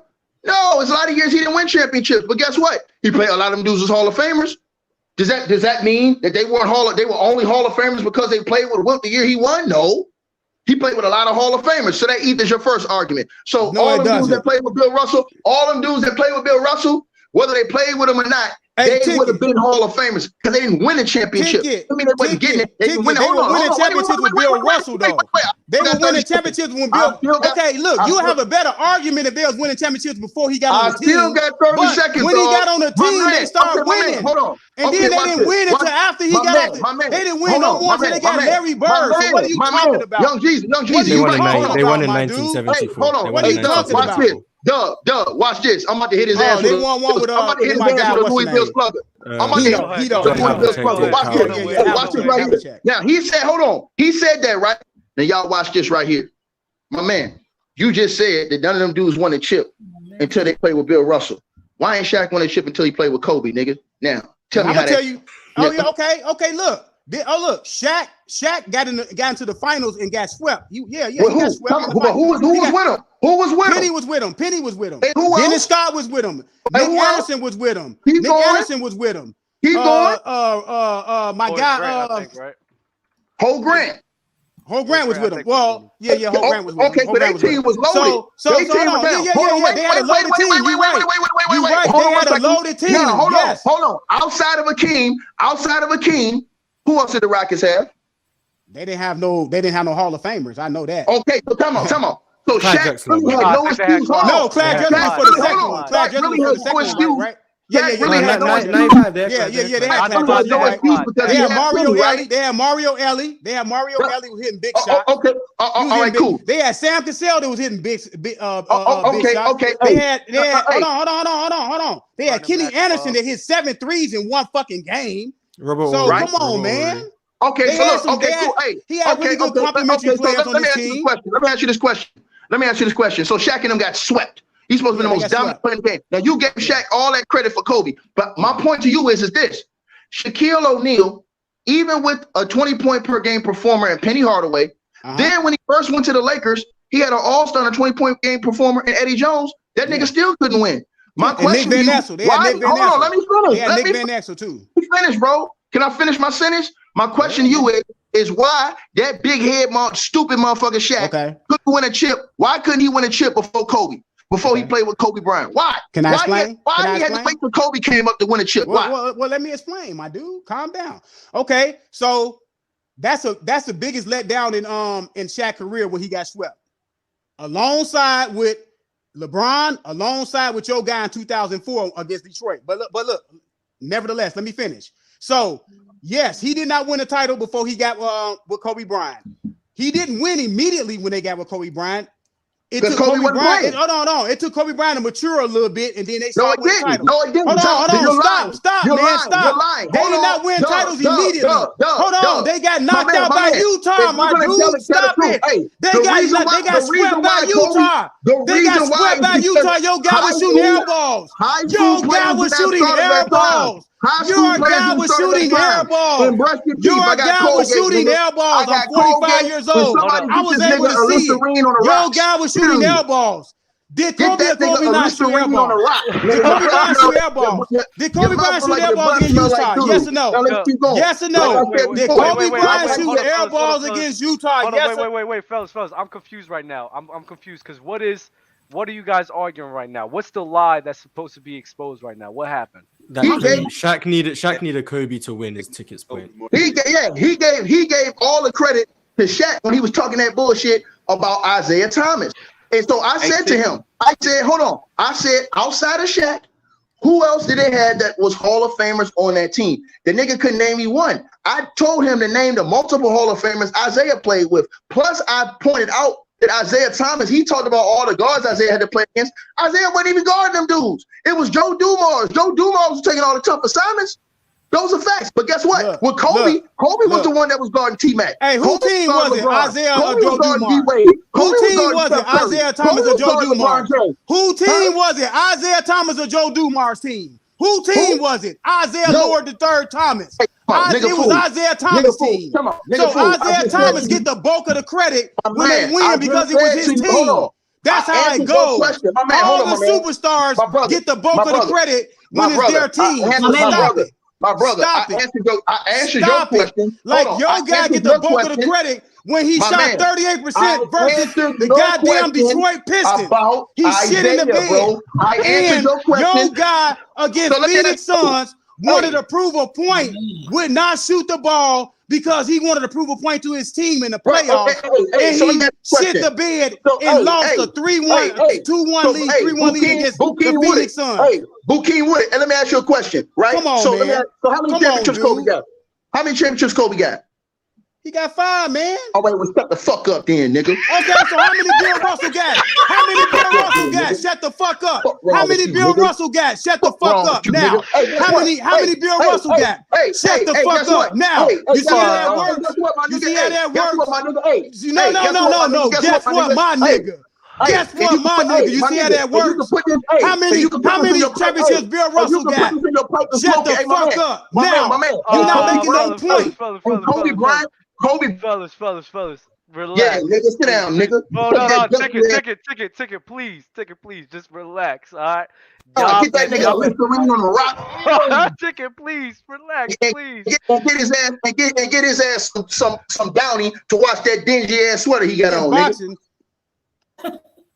Oh man, yo, listen. Ticket know me very well. I already made you start responding to me in boxing. I never heard of you, nigga. No, Ticket. I got videos of you responding to me in boxing. So what are you talking about? Boxing? I don't even know who you are. Okay. What's your name? Real talk. Wayne talk. Wayne talk. I never responded to you no boxing. Nigga, I haven't talked you about have. boxing almost 3 years. At the time, my name was Boxing Talk. Yes, you have, Ticket. Your name was what? It was Boxing Talk at the time. Bro, I got video. Hey, Ticket, I got videos. I got videos with you responding. I'm telling you. In my library. They're in my library. They're in my library, Ticket. It's in my library. I'm going to say this to you, dog. The only thing you need to have in your library is Colgate and Listerine, nigga. Now let's get on to the next comment. Let's go, man. Come on, bro. Okay. Do me a favor. Put your social. Hey, Wayne talk. I talk boxing. I talk basketball. I talk football. I talk all of it. So whatever y'all want to talk about, I can talk. No, look. I'm gonna get my respect. Hold on. Anything you want to talk about, I talk about. And like I said, I made y'all loudmouth boy Ticket Y'all I think this made dude right him here start on stuff, man? responding to me Like I in said boxing before, dog. because he can't mess Like with I me on said boxing. before, man. Because he Hey, can't mess dog. with me in boxing. Hey, my man. I made him will start give you. responding Hey, to me. hey, dog. Hey. Boxing talk, Wayne talk. Your Y'all address. come to the Give me channel. your Y'all can address. see Hey, all my man, shit.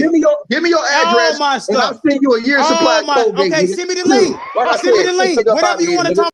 What wrong with you, nigga? Like I said, man. Wait, Period, nigga. I'm definitely What going wrong to with reach him, out. nigga? Wayne, put your private chat, put it in the private chat to reach you on Twitter and everything like that. Just Y'all let me ride, know, hey, bro. y'all ride his sack. Hold on, y'all ride his sack in the comment section. I ain't even disrespect LeBron James like he did. I got LeBron James 6'5". This nigga got LeBron James 12, and y'all over here riding his meat because y'all don't like me. Tell that nigga, like I said, go brush your teeth, nigga. I'll send you a whole year supply. And like I said, next time you go to the bar, tell them niggas to get you a Listerine on the rocks, nigga. Let's go. Oh man. Hey, real talk. I don't know if you. There you go. What you got to Yeah. say? You were talking. I didn't hear anything. My only problem with people like that is that they use the Shaq against Kobe argument, but a lot of those people also have Kareem and Magic in their top 10, and Magic, I believe, never won a championship without Kareem, and Kareem won the bulk of his championships with Magic. So like, the logic never checks out really. Like, Kobe has more evidence of him winning championships without his other like top 10 contemporary than Magic and Kareem. And on top of that, Kobe and Steph are the only two players in NBA history, well, in that top 75 that won championships without another top 75 player. So this argument that Kobe just like those, he only has championships because of Shaq, and or they discredit him because of the championships with Shaq, when, like I said, they also be having Magic and Kareem in their top 10. It doesn't make sense logically. My nigga, whoever that is talking, straight facts, bro. I don't know how that nigga come in here and talk and put a nigga who shoot like Lonzo Ball did when he first came in the league over Kobe Bryant and Bill Russell. RIP to the great Bill Russell and Mars. You shut your goddamn mouth too in that goddamn comment section before I cook your ass the hard way too, nigga. I don't think he dog. I Y'all, comment. I I commented see you in the on comment the section right chat, there bumping your gums, Mars. I see you. I see you. Hey, Mars, you want somebody to come get on me real bad because you can't do it, boy. Like I said before. Man, Yo, take it hey, stop. Mars, Take it I'm chill, waiting bro. on. All I said was Nah, don't take up for him, Dub. Hey, All I said was it's a sight to behold. Dub, do not take up for your little sister. Let his ass get cooked. Nah, Like I that ain't my said, little sister. at the end, like I said, at the end of the day, at the end of the day, I'm still waiting on Mars to cook Draymond Green for ducking smoke tonight that his girlfriend Steph Curry was playing. I'm still waiting on that video, Mars. I'm still waiting on you to call out $100 million man, the dude you said that was more important than Klay Thompson. You dumb son of a snitch. Now let's keep going. Who else got? Oh, also, I want to correct one thing I said. I said Kobe and Steph are the only ones to win a championship. I believe the record is multiple. So Kobe's back to back in 09 and 10, and then Curry's are the first one and this last one. Both don't have. They have multiple without the top 75. Because Hakeem also does have one. I think the first one without Clyde, but. They're the only two that have multiple championships without. Hey, look, he set up here making excuses for Shaq. Shaq had Penny. Who did Hakeem have that was on the level of Penny on that team? Nobody. Hey, Shaq got his ass swept. So what the hell is he talking about? Talking about some, yeah, Kobe had Shaq all those years. Well, what did Shaq do before Kobe? All those years. And then, like I said, when Shaq went over to LA, what happened, Doug? Kobe Bryant was on the bench because why? They didn't believe in playing high school players in the starting lineup at that time. We got to tell the truth. If we're going to tell something, we got to tell the truth. But guess what? Shaq still had Nick Van Exel, who was playing at a great level. He still had Eddie Jones, who was an all-star, a 20 point per game scorer. Why couldn't Shaq win a championship with those guys starting? Why? He was so great. You had Penny and you had Eddie Jones in them. Before Kobe Bryant came up, you couldn't win with none of them. Then when Kobe came up, you won with Kobe. But then as soon as you left, D. Wade had to carry you for you to win another chip. Meanwhile, Kobe Bryant carried his team to 3 more finals and won 2. And the second half of Kobe's career is better than Isaiah Thomas's entire career. So tell that dude to sit his ass down and shut the hell up before he talking to grown folks. Period, nigga. Listen, amazing. I love the Kobe Talks, bro. Kobe Talks is my favorite. Leaf and everybody up here. Me and Mars are on some time constraints right now, so we gotta head out. Ticket, I do appreciate you for pulling up, though. You always bringing. Yeah, you know I was gonna come later. Booth down. Hey, Mars, next week I'm gonna come in here early and cook your ass. You're a little disrespectful bastard. I'm gonna tell you something, boy. Yo, Ticket, come Hey, on, Mars, Ticket, you better get your shit. Hey, Mars, you better get your. Hey, Mars, you better have your ass. Mars, you better have your ass in check because I'm all on your boy Draymond Green. You talk all that shit, and that sorry sucker duck. Y'all talk this shit about how he the greatest defensive player of this era, and this motherfucker duck Joel Embiid because Steph Curry didn't play. Every time Steph get hurt, this fool get hurt. Oh, I can't play. I'm hurt. I can't play, man. I can't play, man. I'm hurt, man. Steph ain't playing. I can't play, man. Call him out, Mars. You said he was more important than Klay Thompson. Keep the same energy, bro. I did. Next week. Yeah, well, keep that same energy then.